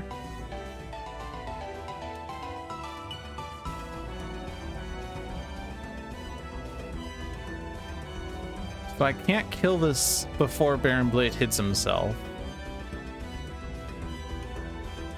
But it is like if I do the Basada anyway, then it's irreducible. So you regain 2 anyway, but it's not reduced to 0, and then you still hit yourself for 1. So that's better than hitting the negation bands directly, right?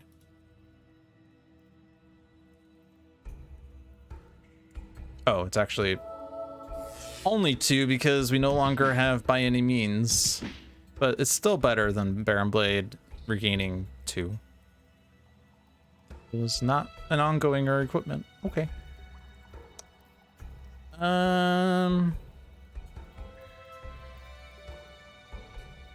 Baron Blade's probably dying before his next turn anyway. I'm just gonna do Flak Jacket. Zeros.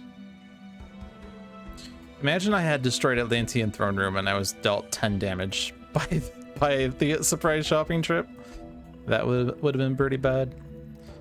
I guess like the reason I like this card so much is more because like it stops the pings, which is nice, but like most of the environment cards that do damage are also ping damage. Like technically that's not, and that's not. So maybe I'm lying to you. This is not. But this is. But that tends to hit villains anyway. So what am I talking about? I guess this was ping damage. Okay, so there's like 2 cards that makes it do 0 damage instead.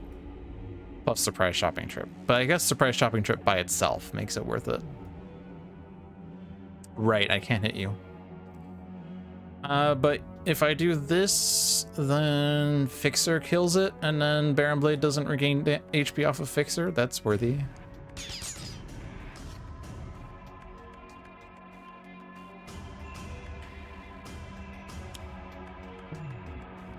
Highest HP.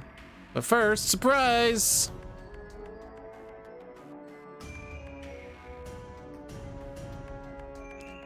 And then this is not Fixer, but that's not Fixer anyway. I really should be hitting Chrono, I guess, because Capitan is coming up, and Capitan is Chrono Nemesis. That was not Bloody Knuckles. Surprise!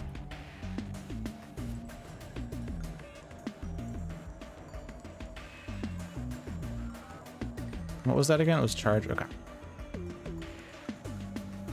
So first we kill negation bands. Now Baron Blade takes his own damage. And I guess Chiquito's dying, so Operative's not, or sorry, Capitan's not actually dealing damage. On her end of turn, she's putting Chiquito back into play.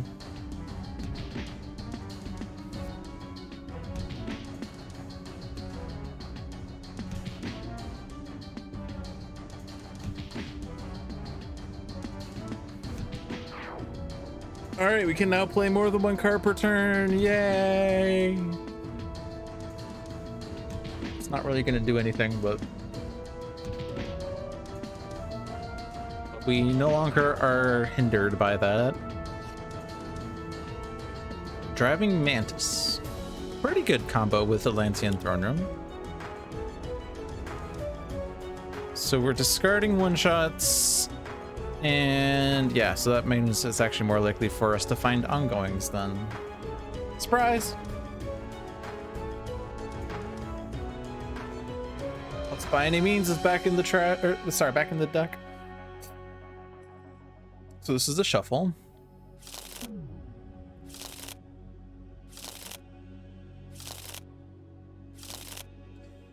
And then let's see. This is one shot. Top deck is dual crowbars. It's gonna get played right now. Electrical Storm is gonna get played now too. Okay, but surprise.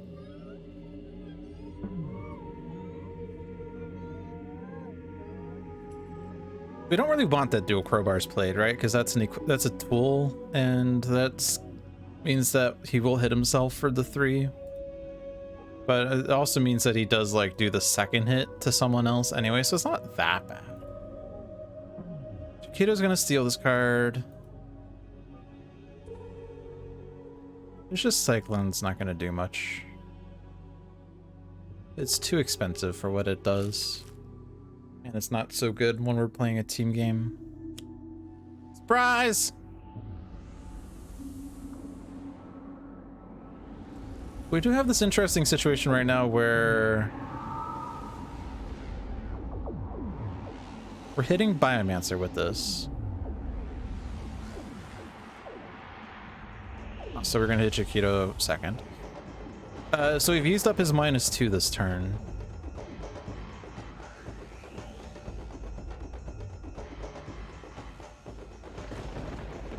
We probably want to whale on Biomancer then. At least this turn. because we have the ability of hitting him multiple times this turn. It's like we could do Chain Lightning to do 6 damage to him. And then my Grievous Hailstorm is going to deal 3 damage to him. Did I say 6? I meant 5. Did I? No, I have a +1, but it's negating the -1. Right, so stated damage works, except it's +2 with Genebound Shackles. Pretty sure it's a pretty good Chain Lightning. Surprise! We could Stratosphere something, but let's do big damage. And this works. As well capitalize on the Genebound Shackles.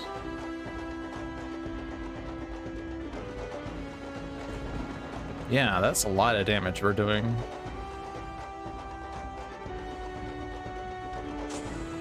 I think Genebound Shackles was a Capitan play, so good job, Capitan. You made this game a lot better.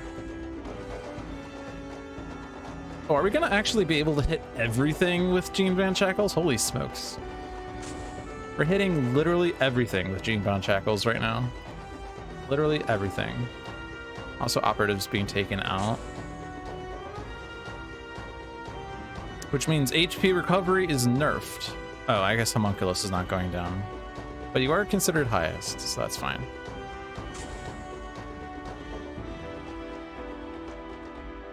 Keto dies again. Oh, but okay, no, Biomancer is highest right now, so he's canceling the rest of the Genebound Shackles mayhem, but we had a really powerful Tempest turn, holy smokes. But they're regaining HP, no! Rude. Oh, and I played a card, cool. Surprise. And I'm gonna hit myself for 2. So something I haven't done yet is I haven't used Vernal Sonata to set up the chronological hotspot. Partly because my decks have been, or my trashes have been shuffled, so it hasn't, like, been ideal. Yeah, there's like no way to really set it up that effectively. So I could do Silver Shadow. Now that the Impulsion Beams are gone, I could do a Silver Shadow and have someone else play a card, which could be Tempest doing Chain Lightning, and then we just win the game. That sounds great. I like to win. Winning's fun. I guess Tempest doesn't have a +1 right now.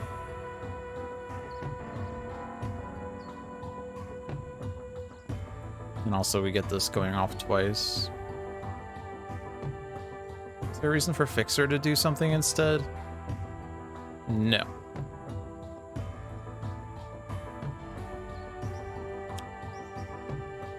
Surprise!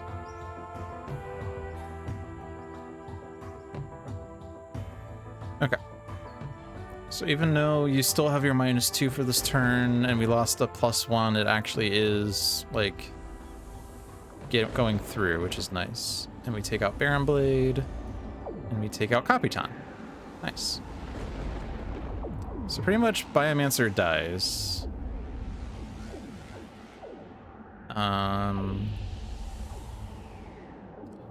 Biomancer pretty much dies to Fixer doing damage, which is possibly coming from Baron Blade's incap. Most likely. Unless there's a way to get Chrono to do it. Made a bit difficult by the fact that by any means can't be gotten an ultimate target is on Baron Blade. So you don't have the... I guess we could target you with Syncopated Onslaught, and actually, yeah, that would work. Okay, so... Surprise.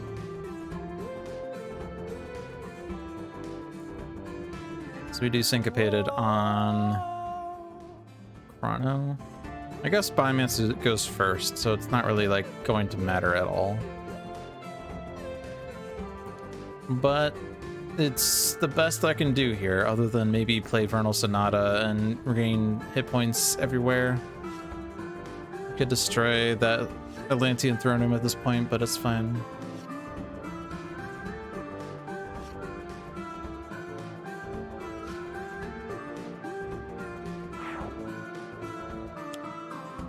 Reduce all HP recovery by 2. Well, that means that Bugbear's effect is worse, and Twist of... Oh, actually, ooh. Biomancer just basically killed himself because he's not regaining hit points. He was supposed to regain hit points, but then he didn't because Oppressive Smog came out. That was a pretty good timing for Oppressive Smog, huh?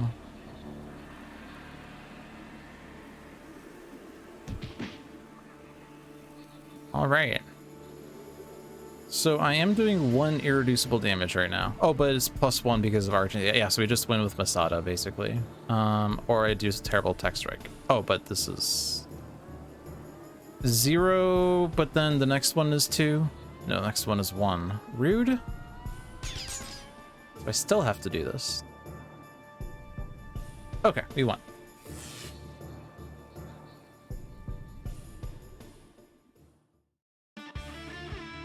I was never worried. Tempest was down to 6.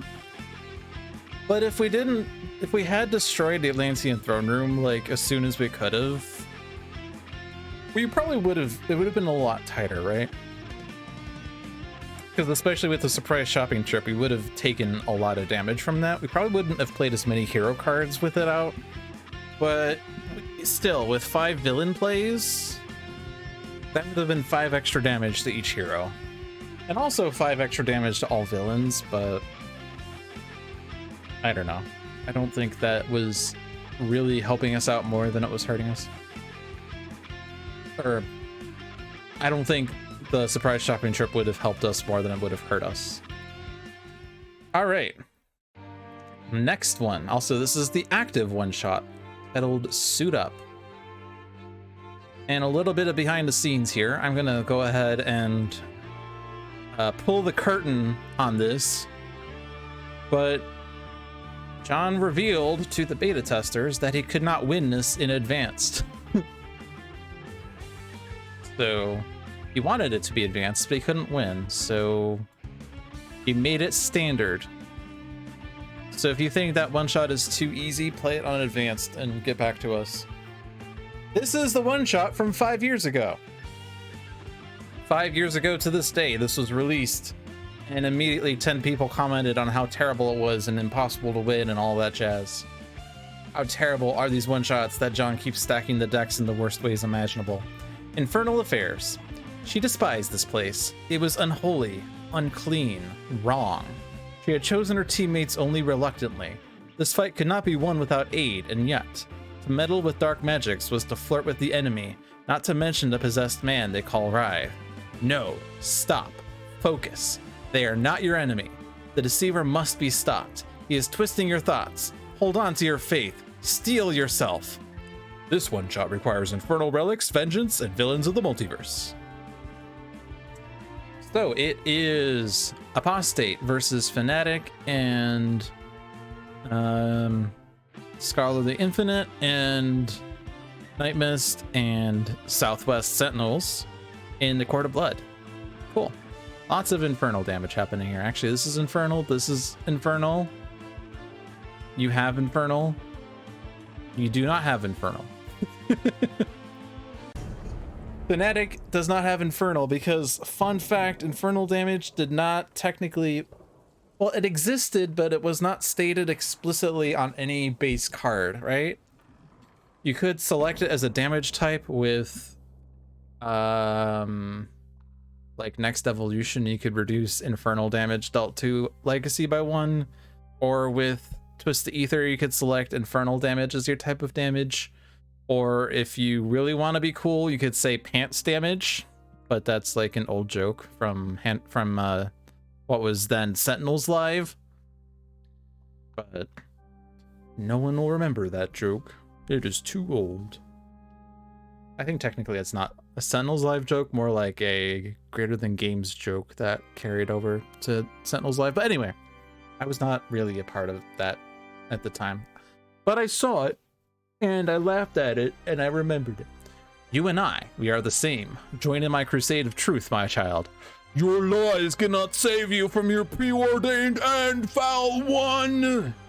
I just imagine Fnatic having like that kind of voice. Fnatic has Absolution, Aegis of Resurrection, End of Days, and Final Dive. Scholar of the Infinite has Bring What You Need, Flesh to Iron, and Two Get Out of the Ways. Night Mist has Astral Premonition, Call Forth, Mistfield Recovery, and Planar Banishment. Southwest Sentinels, which, by the way, this does not say Southwest on them. The only way you know it's Southwest is because some of these cards mention Southwest on them. I got into a bit of a heated debate here because apparently the canon term for this is Southwest Sentinels, and I was told they couldn't fit Southwest on this card for some reason. Like, there's no space on here to say Southwest, but anyway. Polygonous form, good hero, bad hero, team communication, and unique capabilities. Alright, so Apostate. We are playing challenge mode, which means whenever a demon card enters play, the top card of the villain deck is played. Which of course means that John set this up so that the top 10 cards of the villain deck are demon cards. But if that is the case, we do have End of Days. But the thing to bear in mind about End of Days is that it does not destroy relics. And Apostate is relic heavy. So if he does get a million relics into play, then we're not destroying them with End of Days. But still. We have Condemnation. And damage and card play. So it begins. Wait. Apocalypse. That's like End of Days, but reverse. Okay, then. Well, relics are safe with this as well, so I could do Absolution or Aegis.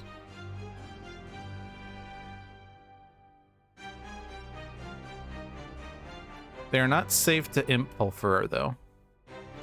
And if we do end up with a million demons in play, then we're gonna get Imp Pilferers that will destroy a quadratic number of things.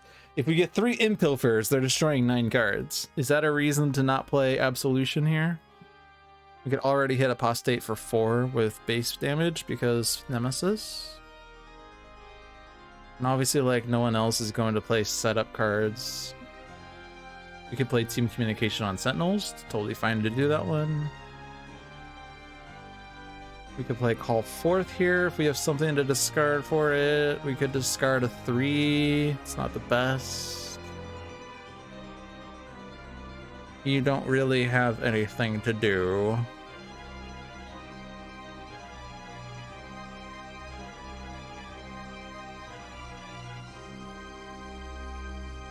I mean, if we do get the million demons in play, it's going to happen one way or another, so I might as well, like, play something. And this gives me a hit point when I play it, even if I don't use it. But I will use it. It's the same amount of damage, but it's all radiant now. So therefore, it's better. Wrathful Retribution is here. I think this is a skip for Scholar, unless we want to do 1 damage with him. Get Out of the Way deals 1 damage and regains 1. These 2 are going to get destroyed. I could do this to draw more cards, but I would rather save that for when I know it's not getting destroyed. So we'll just skip, and draw 2. Offensive Transmutation. Alright, this is not the strongest Call Forth, but I'm still doing it. Amulet is here. Good. Elder Ring. Tome. Good cards.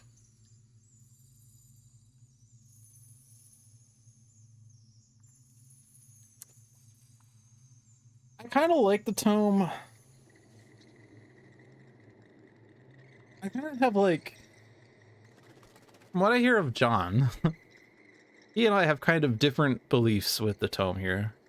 He says this is only good if, with base Night Mist if you don't want to hit yourself. You would never play it with Dark Watch Night Mist because you would rather control the top 3 cards of your deck. Whereas I think that, I mean, 2 cards is better than 1. But also I think this is really good with Dark Watch Night Mist because it's card draw, which he suffers from. Which, yeah, you do lose the top 3 cards of your deck, but, like, if you aren't getting anything out of top 3, like, you don't have cards that look at the top card of your deck anyway, then, like, there's no harm. But anyway, I'm gonna do this. Of course, it's an opinion thing. Neither of us are wrong. There is no one right way to play Sentinels. Narrator, there was one right way to play Sentinels. And I am playing it wrong.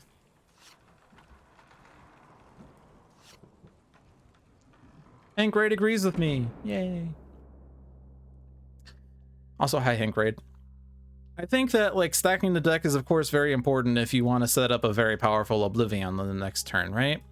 Like, knowing that this Oblivion is going to do 1 and 4 is very powerful. But if your hand consists of an Amulet, an Astral Premonition, and 2 Elder Rings, like, say these are your first 4 cards, it doesn't matter what your top 3 cards are going to be. Like, you can use this power on your first turn to control what cards you draw, right? But then, like, if you can control that you get the Tome of Elder Magic out of that, then you get card draw out of that, which, like, since your cards already don't care about the top 3 cards of your deck, then you might as well just draw more cards instead until you find, say, Oblivion as a spell. Of course, like, yeah.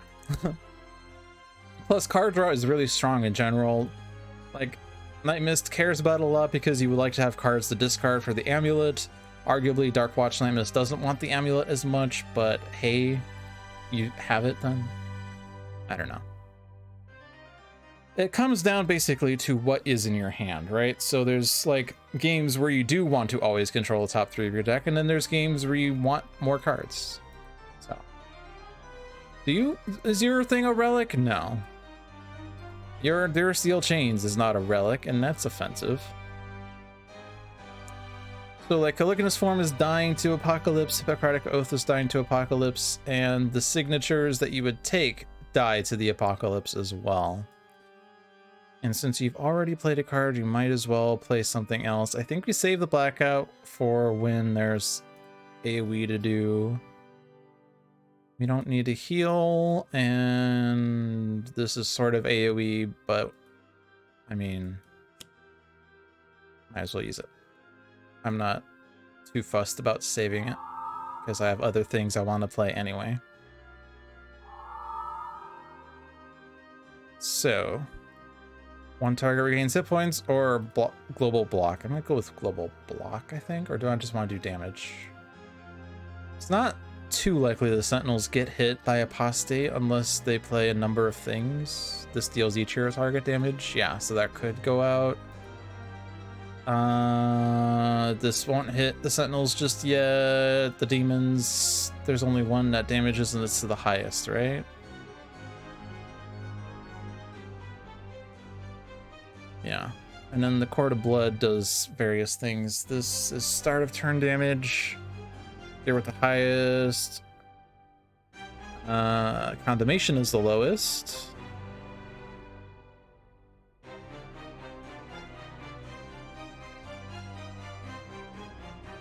Condemnation is lowest. This deals each non-vampire target. So because Relic Dorothea exists, we probably should do block. I don't know. Is there any reason to do something else? Reveal the bottom card of a deck, discard or put it on top. We could control Apostate that way. If it's not a demon, it's really good, basically. Just because we know it's not going to play a million cards. I'm just going to block. Whatever. I'll do the boring approach. Damage reduction is pretty strong in Sentinels. It's also pretty boring in Sentinels, right? Winter Philippe is not doing anything. Hey, Fallen Angel. And all of our progress in Condemnation is gone, but that was only basically Idealist hitting it, but also hitting Apostate, so it wasn't really like wasted damage. This is Night Mist Nemesis, right? Oh no, it's Fanatic Nemesis. Well, let's hit Scholar. Scholar likes to regain hit points anyway. Oh, and also the decision slightly didn't matter. Slightly. Alright, End of Days doesn't work because there's no demons. I was expecting a million demons. I didn't get a million demons, so I'll do Aegis. And I will keep hitting Apostate with holy damage.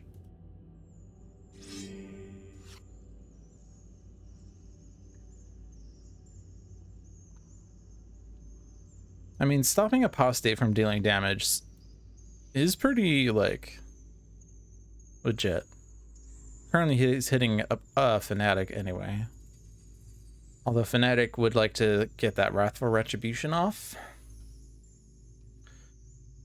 Also, my base power is only doing 1 damage because I discarded 0 cards. So, like, I could just bring what I need for now. Dig through my deck more. It's such a strong card.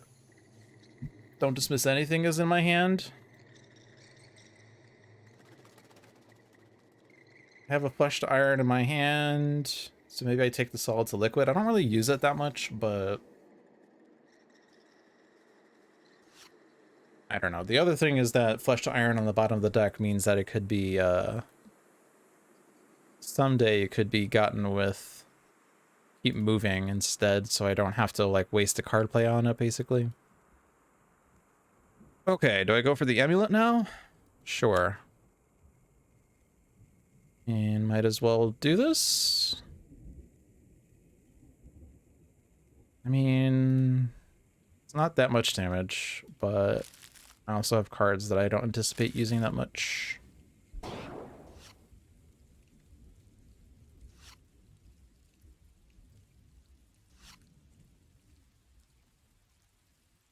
Yeah. So now, let's see. So, Dursteel Chains is the better one. Sentinel Tactics is here. Sure. So now I can hit Apostate. And also block.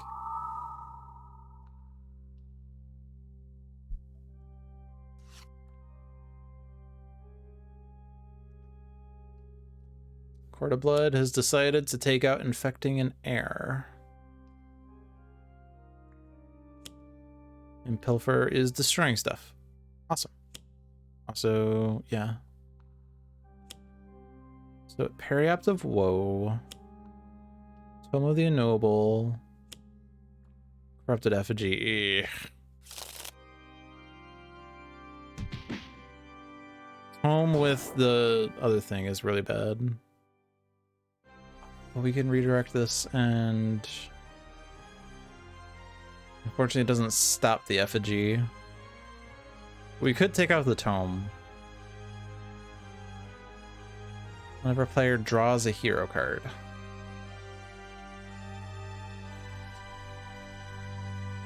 Ooh, but Final Dive. We could just Final Dive the tome. How much is the thing? Runes is 6. Ugh.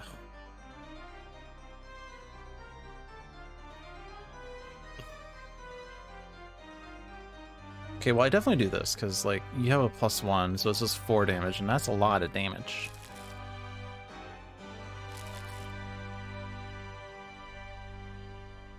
So I might as well hit the effigy with this, because the effigy brings the Runes of Malediction back anyway. I could hit the Impilfer to not destroy a card, but I think it's okay.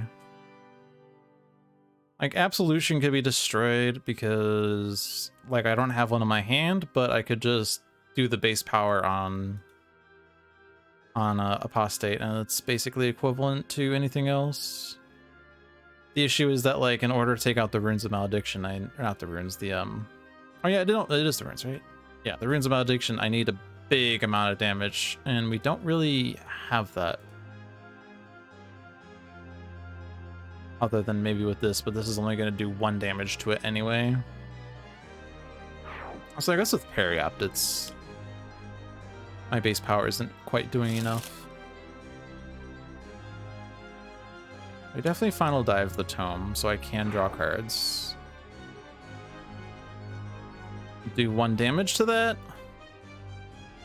3 damage to the Impilfer. We're probably going to be using Oblivion this turn, because that's going to be the best way of doing a big burst of damage right now. So I think even though it's like a very low amount of damage, we do it on the runes just in case we can get it out somehow. And this is only... oh no. Oh, you don't have a -1. parry up reduces damage to itself, right? Actually, parry up might have been a better target, but then I wouldn't have gotten the runes out. For destruction, I mean. Okay. And we're not going to dismiss anything. Zealous offense. Let's do Scholar last. These are not exciting. Slightly exciting. Idealist steals it. That's more than Mainstay would provide. We do 1 to runes to put it in check. I get to use a power. There's no reason. Oh, I guess we could block, yeah, because we are oblivioning, so that is extra defense. Nice. I mean, I don't need to really damage the effigy that much, because once we take out the runes, then the effigy is soon to follow. Impulfer likely dies to oblivion unless we reveal 2 1s, but even then we can still do it with sentinels.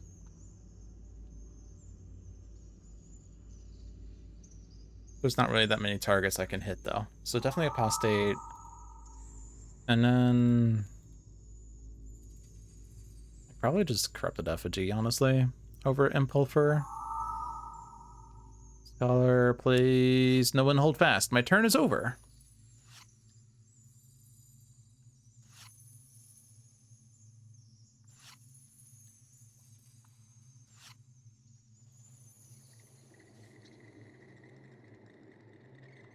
All right, Oblivion. 1 and 3.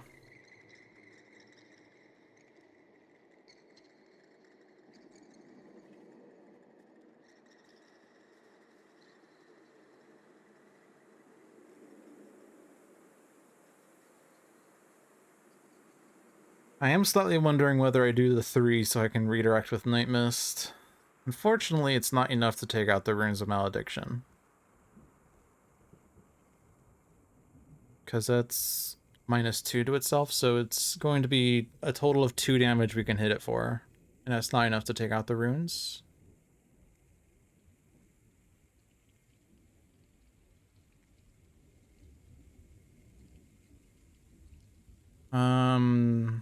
Can we somehow do enough here?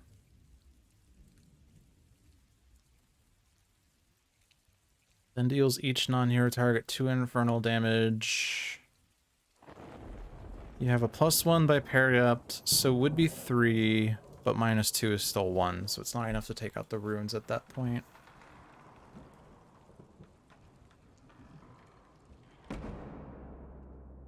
Mainstay, however, can deal 4 damage, which would be 2, and that would be enough to take out the runes at that point.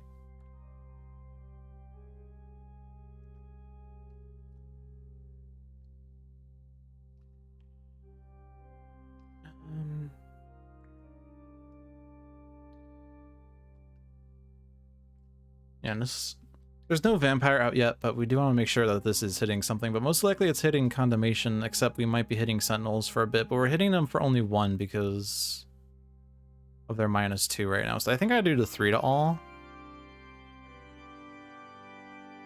Discard the 2.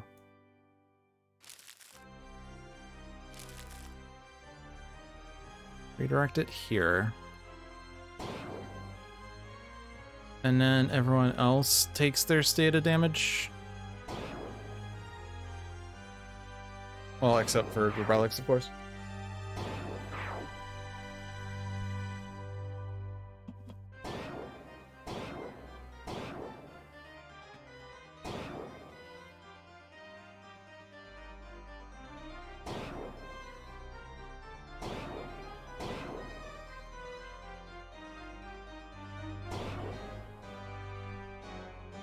I guess parry up the woe exists, and it's always going to be lowest.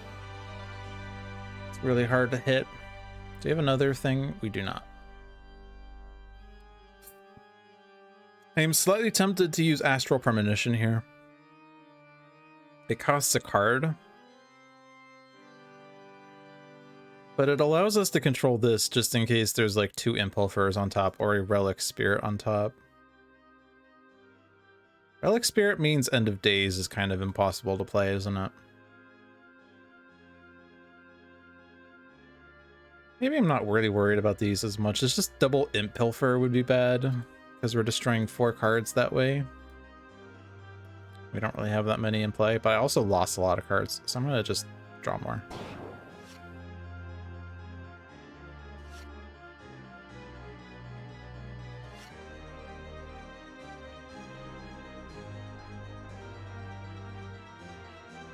Alright, so then good hero, bad hero does enough to kill the runes.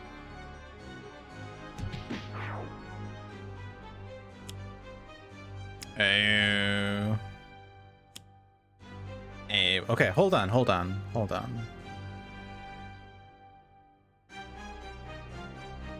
Let me just think for a sec. Okay.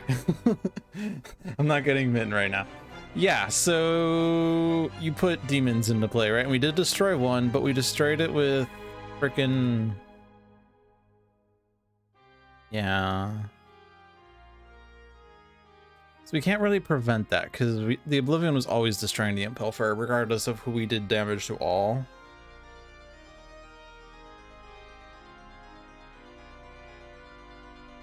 Like, the only thing we could opt to try to do would be to... Like, we could do Astral Premonition, like, you know, under the pretense that the good strategy is to control the top card. I did not pay attention to what the top card was. I slightly did not pay attention. It might have been this one. I think it might have been this one. I'm pretty sure it was a one-shot, right? Or was it this one? I don't remember. I think it was a one-shot, but I wasn't looking at it, honestly, even though it was on screen for like 30 seconds. I was being honest.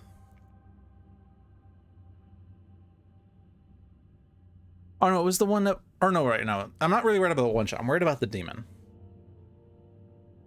I can't get rid of the demon. Because that Impulfer is screwing things up. So, like... Yeah, so...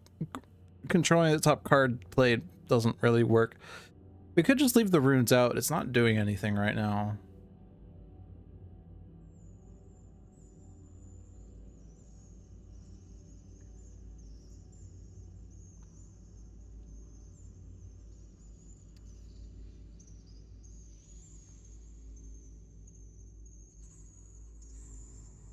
Yeah, it seems like trying to like destroy the runes and getting an Impulfer that destroys a card is less ideal. So I could do like setup here instead. We could destroy it some other way. We can chastise the tome. That makes no sense, but it's funny. Actually, is there any strategy here with chastise that would be weird? That target is immune to damage and cannot deal damage. There's not really like any good target, is there? No, vampires are all pretty bad. Relics are all pretty bad. Demons are all bad. Yeah. This is next to a non-hero target, right? Yeah. Like, this is actually like... In Rook City, this is a really good card because you could protect Dr. Tremata and Tony Taurus. This is not limited, fun fact. You could make sure that they don't get dealt H damage at the end of the turn. It's kind of weird because, like, the cards that you would like to chastise the most are the good cards. So, like, you're chastising, but teasingly. You could also do it on, like, the Electropulse Explosive, I guess, and not worry about its damage, but... The fact that it's immune to damage means that it's not really that good to play against certain things. You could play it on something that's going to do 1,000,000 damage, such as the Electropulse Explosive, and then destroy it when you're more capable of doing that damage some other way.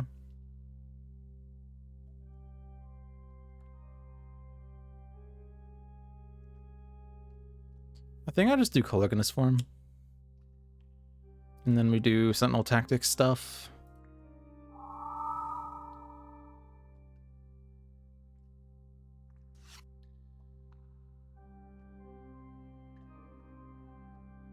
All right. Court of Blood. Vampires regain hit points. Infecting an air means that they're going after the runes. Okay. Ah, okay. It was this one. Villain relics regain hit points. Apostate hit himself. Oh, but we can take out the runes with Night Mist. Yay. So that way we don't have runes at max HP. That's pretty good. I think I want to keep the planar banishment just in case there's another apocalypse coming. Because I don't have a counter anywhere else. Because, yeah, Fnatic does have ongoing destruction, but doesn't have it yet. And End of Days is also apocalypse. We could keep Call Forth and discard the Scouring Mists. There's an Enlightenment for card draw. Starshield Necklace is kind of hard to use. Tome is also something we thought about using maybe slightly, although we're still rather use base power. I'll just get rid of it. It's fine. Go away, Tome. Or sorry, runes. Go away, runes. All right, -2 is gone. Now we do end up with the Impelfer after all, and it does end up with the card play. Whatever. Demon, Relic. Okay. So we are going to be destroying something in the end. Oh gosh, Fnatic, jeez. We do have Aegis. We do have Aegis.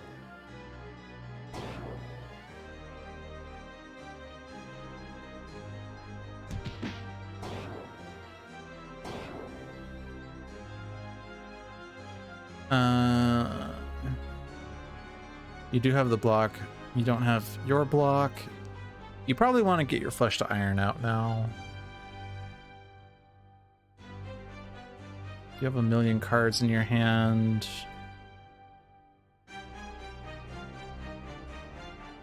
You have all of your solid to liquids. Nice.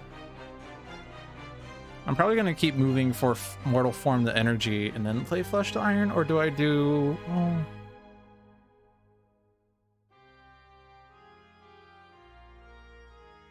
I don't know. This is going to be 5 to Scholar versus 3 to Writhe, so I think I do the 3 to Writhe.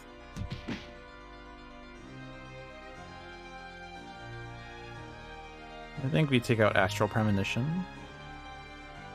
Zealous Offense means that this actually doesn't do anything anymore, and that's fine.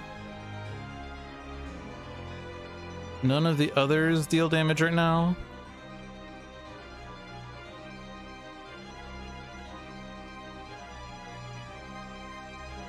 Yeah.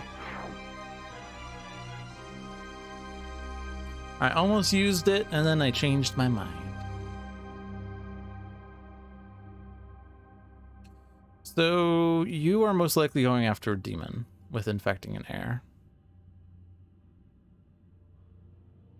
I'm currently Impelfer, then Periapt, then Gauntlet, then Condemnation. Wrathful Retribution is at 25 right now. So what happens if we would destroy him? If he would be destroyed, the villain relic with the lowest HP is destroyed, and Apostate flips to Dark Corruptor. When flipped to the side, restore Apostate to 20 HP. When he would be reduced to 0 or fewer, there's a villain relic in play. Villain relic with the highest HP is destroyed. At the end of the villain turn, Apostate deals the hero target with lowest HP 2 melee damage, and then regains 6 HP. You very rarely see the side of Apostate.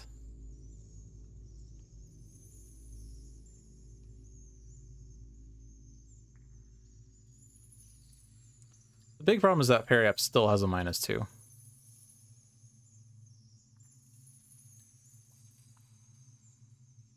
But like, if we do 1,000,000 damage to Apostate, he goes back to 20, which is annoying. But if we flip him again, he destroys Condemnation, which is basically the same amount of effort, because Condemnation is a -1, but Apostate doesn't.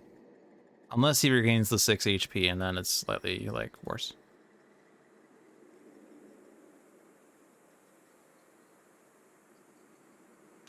Pay is hitting a vampire, never hits anyone else.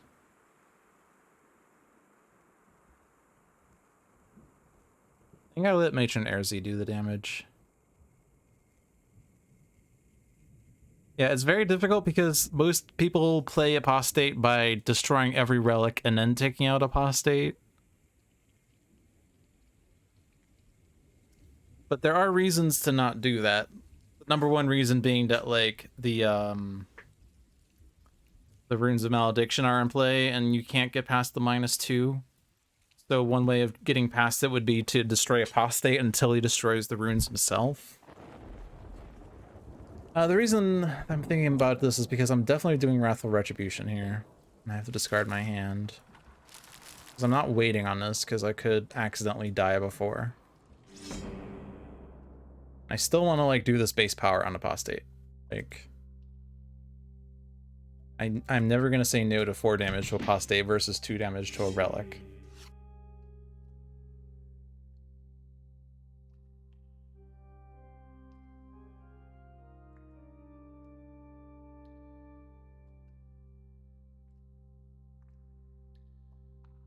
I don't have that much HP recovery. I guess I have a get out of the way. It doesn't hit the parry up, but it hits other things. That's probably fine.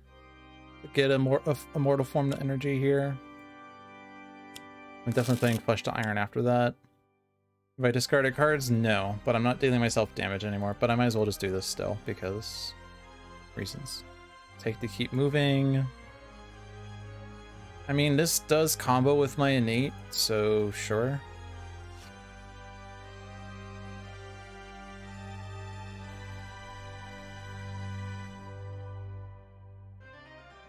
How many relics in my deck? 4. Is there any reason to do this?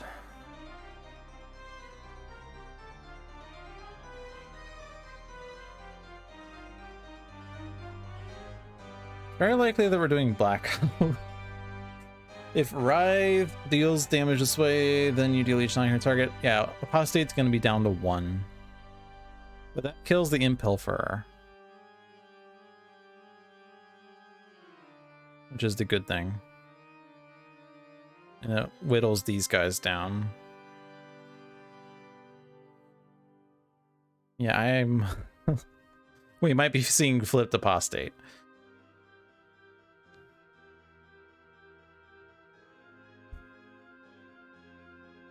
Imus needs to get her heal. She needs her Master of Magic.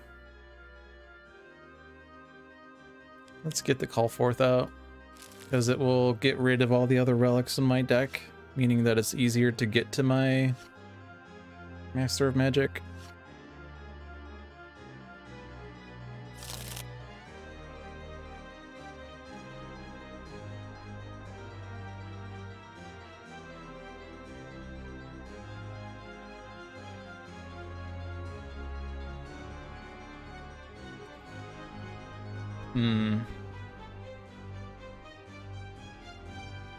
This also heals, but I'm trying not to use it because it's cards.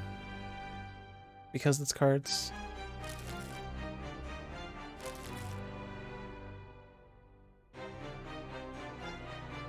If I redirect this to Apostate, we're definitely flipping him. Which means we definitely get the parry out destroyed. Because he destroys the one with the lowest? Yeah. So there's no difference to his flip side other than... Let's see, so he normally deals highest 2 and 2. On the flip side, he deals the lowest 2. Lowest is currently Fanatic or Idealist.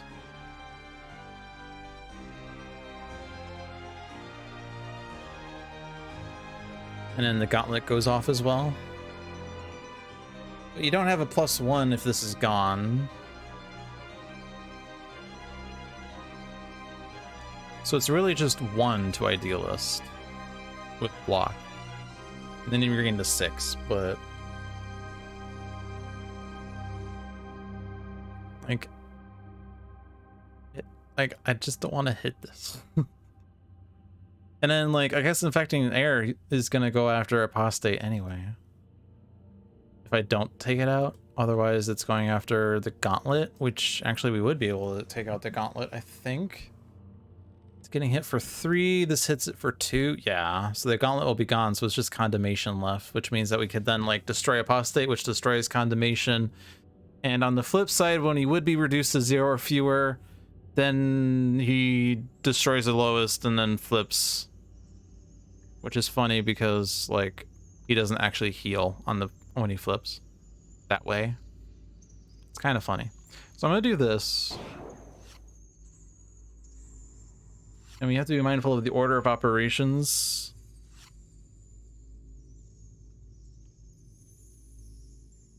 Like the order is very important here. So I do blackout and writhe deals damage to apostate.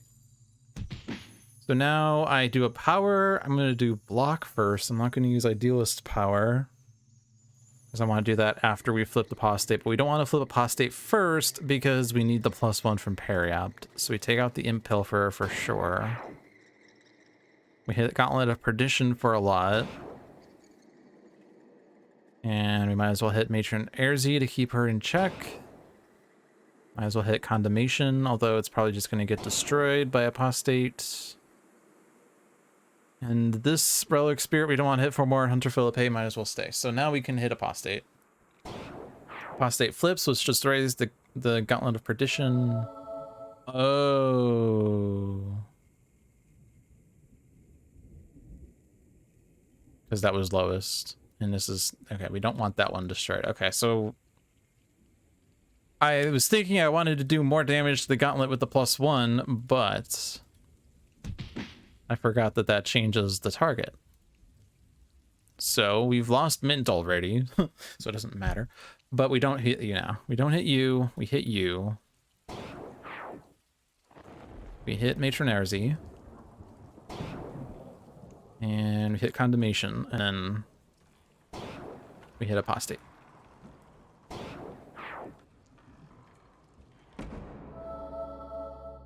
And look, he's so blue. It's the sight of apostate you never see because you never try it. Okay. So unfortunately that does mean the gauntlet is not going out from infecting an air, but that's okay.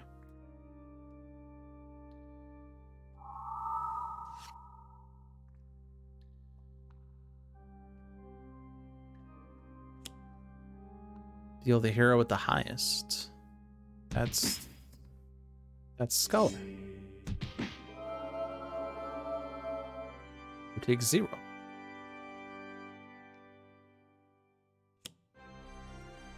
And we have another gauntlet, which is good because that's not a demon. Alright, hit Idealist for 0. Zealous Offense is stopping the gauntlet from dealing damage. Or no, wait. Did the second one not go off? Or did it go off and I missed it? Hold on, let me check this. So the first one should deal damage, the second one, or the first one can't deal damage, okay, and then the second one, yeah, okay. And the first one doesn't, the second one does, okay. For some reason I just did not see that, even though it was literally on the screen.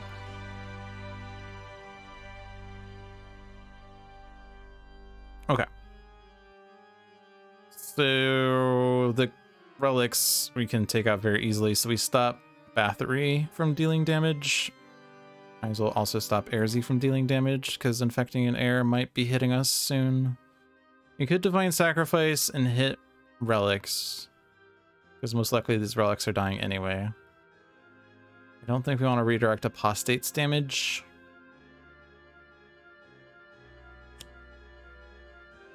Like, might as well take advantage of irreducible damage to Condemnation.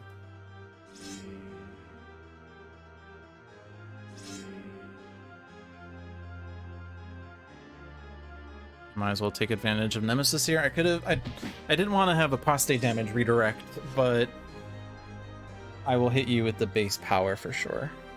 Okay, so I'm doing 2 discards. And they're going to be solid like which. All right, so get out of the way. It's Apostate, Relic Spirit, Gauntlet, Gauntlet, Hunter Philippe, and not these. So it hits 5, regains 5, I deal 5.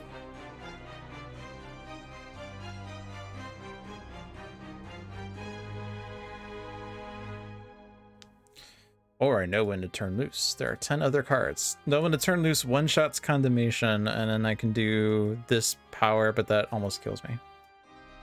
Or it does kill me because I discard 10 more cards. So I do myself 12 minus 2, which is 10, and I die. Cool. I can do Proverbs and Axioms. I regain 2 HP off this. Other people deal themselves 3, maybe.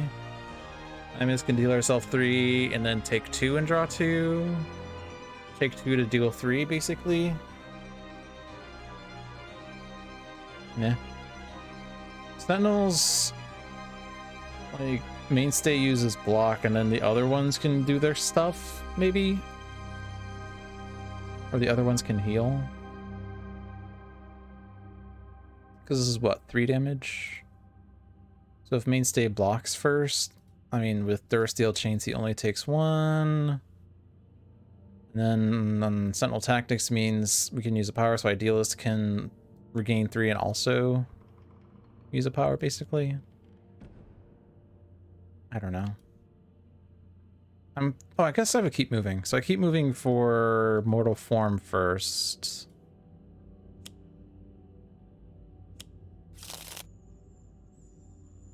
Now with Mortal Form, what does that change? I can deal 5 damage twice.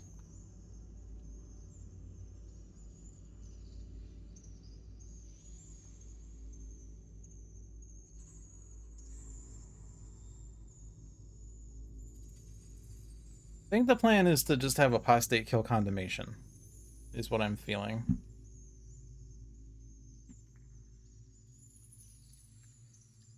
Because I can easily heal Gauntlet, and Gauntlet Condemnation doing 9 damage reduced by 1 each time I hit it is kind of annoying, whereas Apostate, if I flip him back, he doesn't actually regain HP. So might as well try to prioritize Apostate.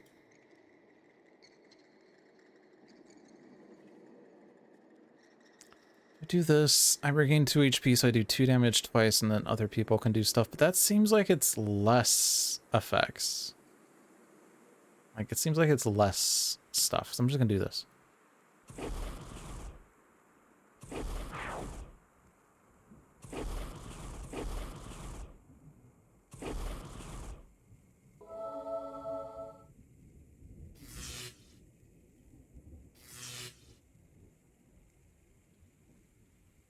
So this is 2 damage.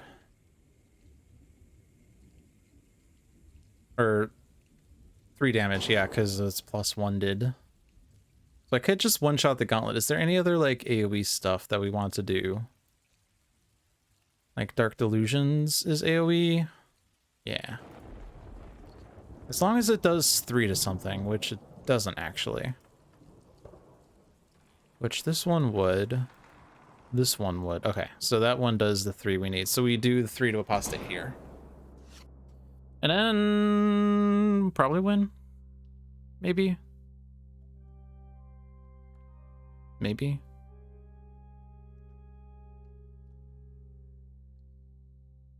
Master Magic.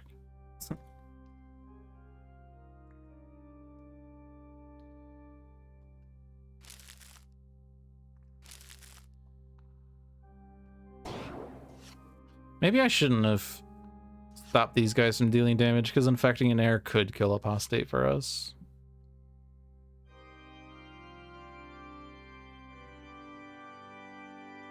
So what's happening here is... Wait.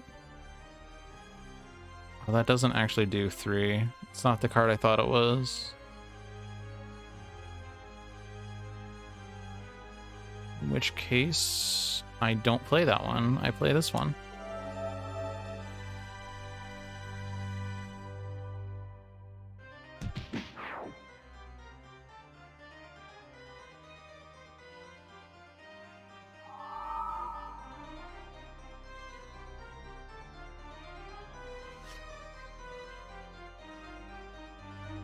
So yeah, Apostate's still alive. He's gonna regain 6 HP unless something hits it, which it's not.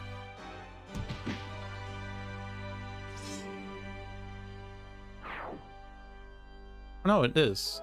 Wait. Hold on. Hold on. Hold on. Hold on. What hit it? Infecting air? No. Hold on. Back. Back. Freeze. Freeze frame. Freeze frame. Freeze frame. I want to look at this card. Vampire with the highest. And what do we hit with this? I want to look at stuff. I want to. Okay, look at this. Okay.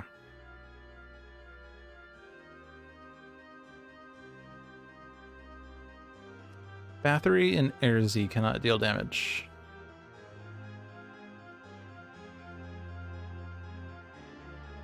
So what hit it? What hit it? Bathory did. Bathory did. Hold on. Bathory cannot deal damage. Hold on. Excuse me?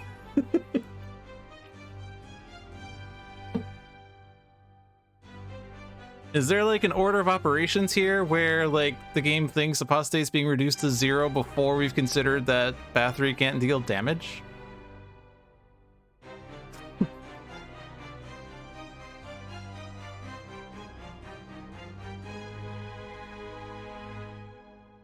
Like that's what happened, right?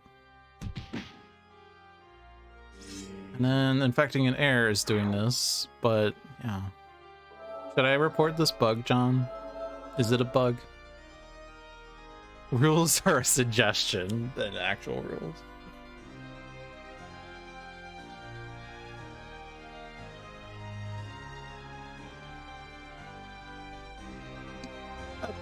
I will submit it. I was inclined to do it anyway. And also, this always serves as a great way of demonstrating to people how to report bugs these days.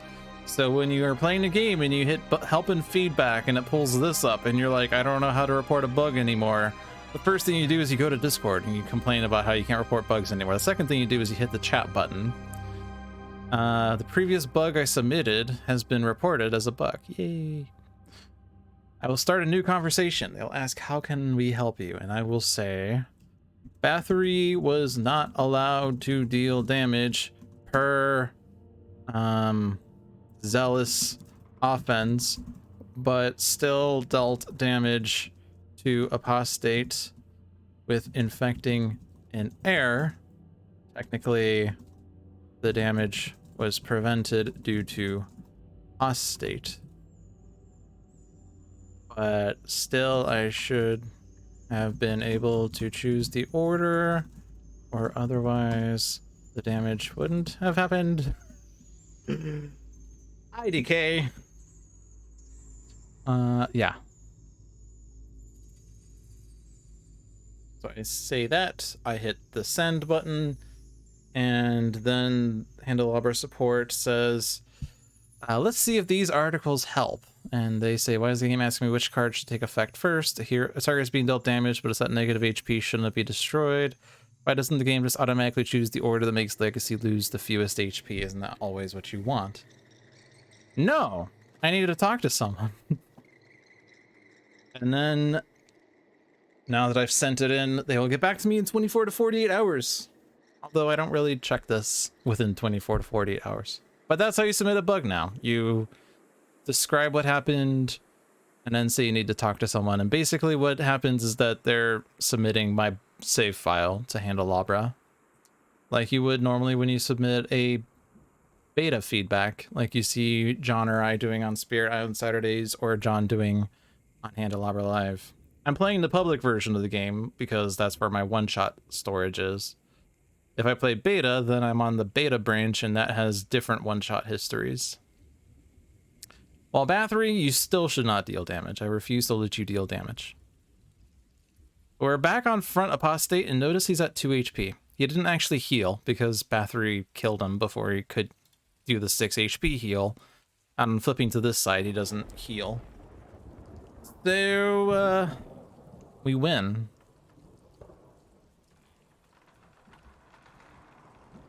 And that was with strategic apostate flipping to kill relics for us. Something you don't normally see, but sometimes you have to do it. So that was Challenge Apostate, and this is the one shot from exactly 5 years ago. Which means that next week, when I play, we'll also be playing the one shot from 5 weeks ago. Actually, no, we're not, because it's the monthly Oblivion match next week. It will actually be August 1st. The first of the month, so it's the monthly Oblivion match. Which means that 2 weeks from now, we'll be playing the one shot from 5 years ago. Which, the one that we're missing out on for next week then is Signed and Sealed, which is another Villains game.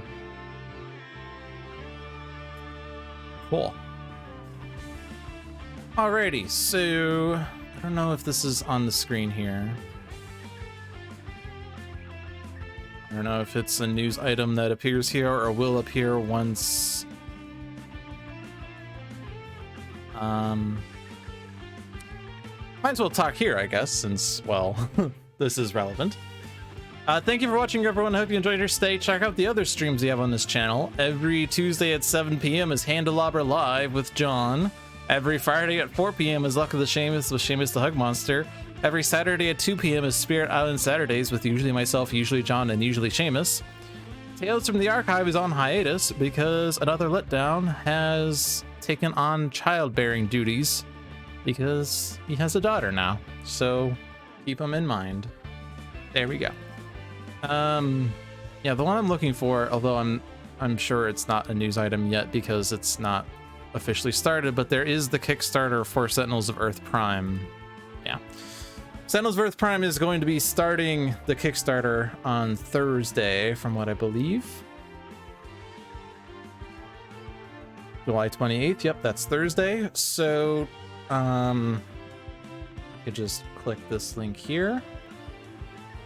Not that link. I always get confused because there's an option to copy message link versus copy link, and I always click the wrong one. Click on that link to see the Kickstarter page for Sentinels of Earth Prime Digital. It will go live on Thursday, so there's no information up there yet, other than the announcement of the start of the Kickstarter. Please support Handelabra because they are a very good company. They are a very small company, which is why they need some extra assistance in order to bring these digital games to your tabletop. Because as it turns out, it's kind of hard to make games. And if you think that is a lie and that you can easily program a game, give it a try yourself and get back to us. I do not work for Handelabra, so I can make some shitty statements like that. But yeah, programming is hard. And historically, what Handelabra does throughout the Kickstarter, and I'm sure they're not going to do anything different, or they're not going to change it here, they usually do some dev streams as they show some of their plans for how to implement, for instance, Sentinels of Earth Prime. What I do know is that they intend on Sentinels of Earth Prime to be a separate entity from Sentinels of the Multiverse, so that you don't need to own Sentinels of the Multiverse to play Sentinels of Earth Prime, but you should be able to play games across the games so that you could mix and match Multiverse decks with Earth Prime decks. Because that's what you would do physically already, right? But it's not going to live under the Sentinels of the Multiverse product. It's going to be its own separate product. But nonetheless, even though it's a similar engine, it's going to be its own kind of UI, I'm sure. It's not just going to be copy-paste. It's going to be implementing things as I think Ronin is the company would want it to be done. I think. I am not speaking for Handelabra, I'm just speculating, and I'm sure that the Kickstarter will make some announcements as to how they plan on doing things. But anyway, check out the Kickstarter, check out the other streams. Next week is my monthly Oblivion match, so check us out next week for that. Follow me at twitch.tv/LogicDolphin if you want to see some Final Fantasy XIII gameplay. I've been kind of lazy with it the past several weeks for various reasons, but I do want to try to get more serious with that in the coming month or so. So do check that one out as well. I don't think I have anything else to say here. Thanks for watching, and I'll see you guys next week. See ya.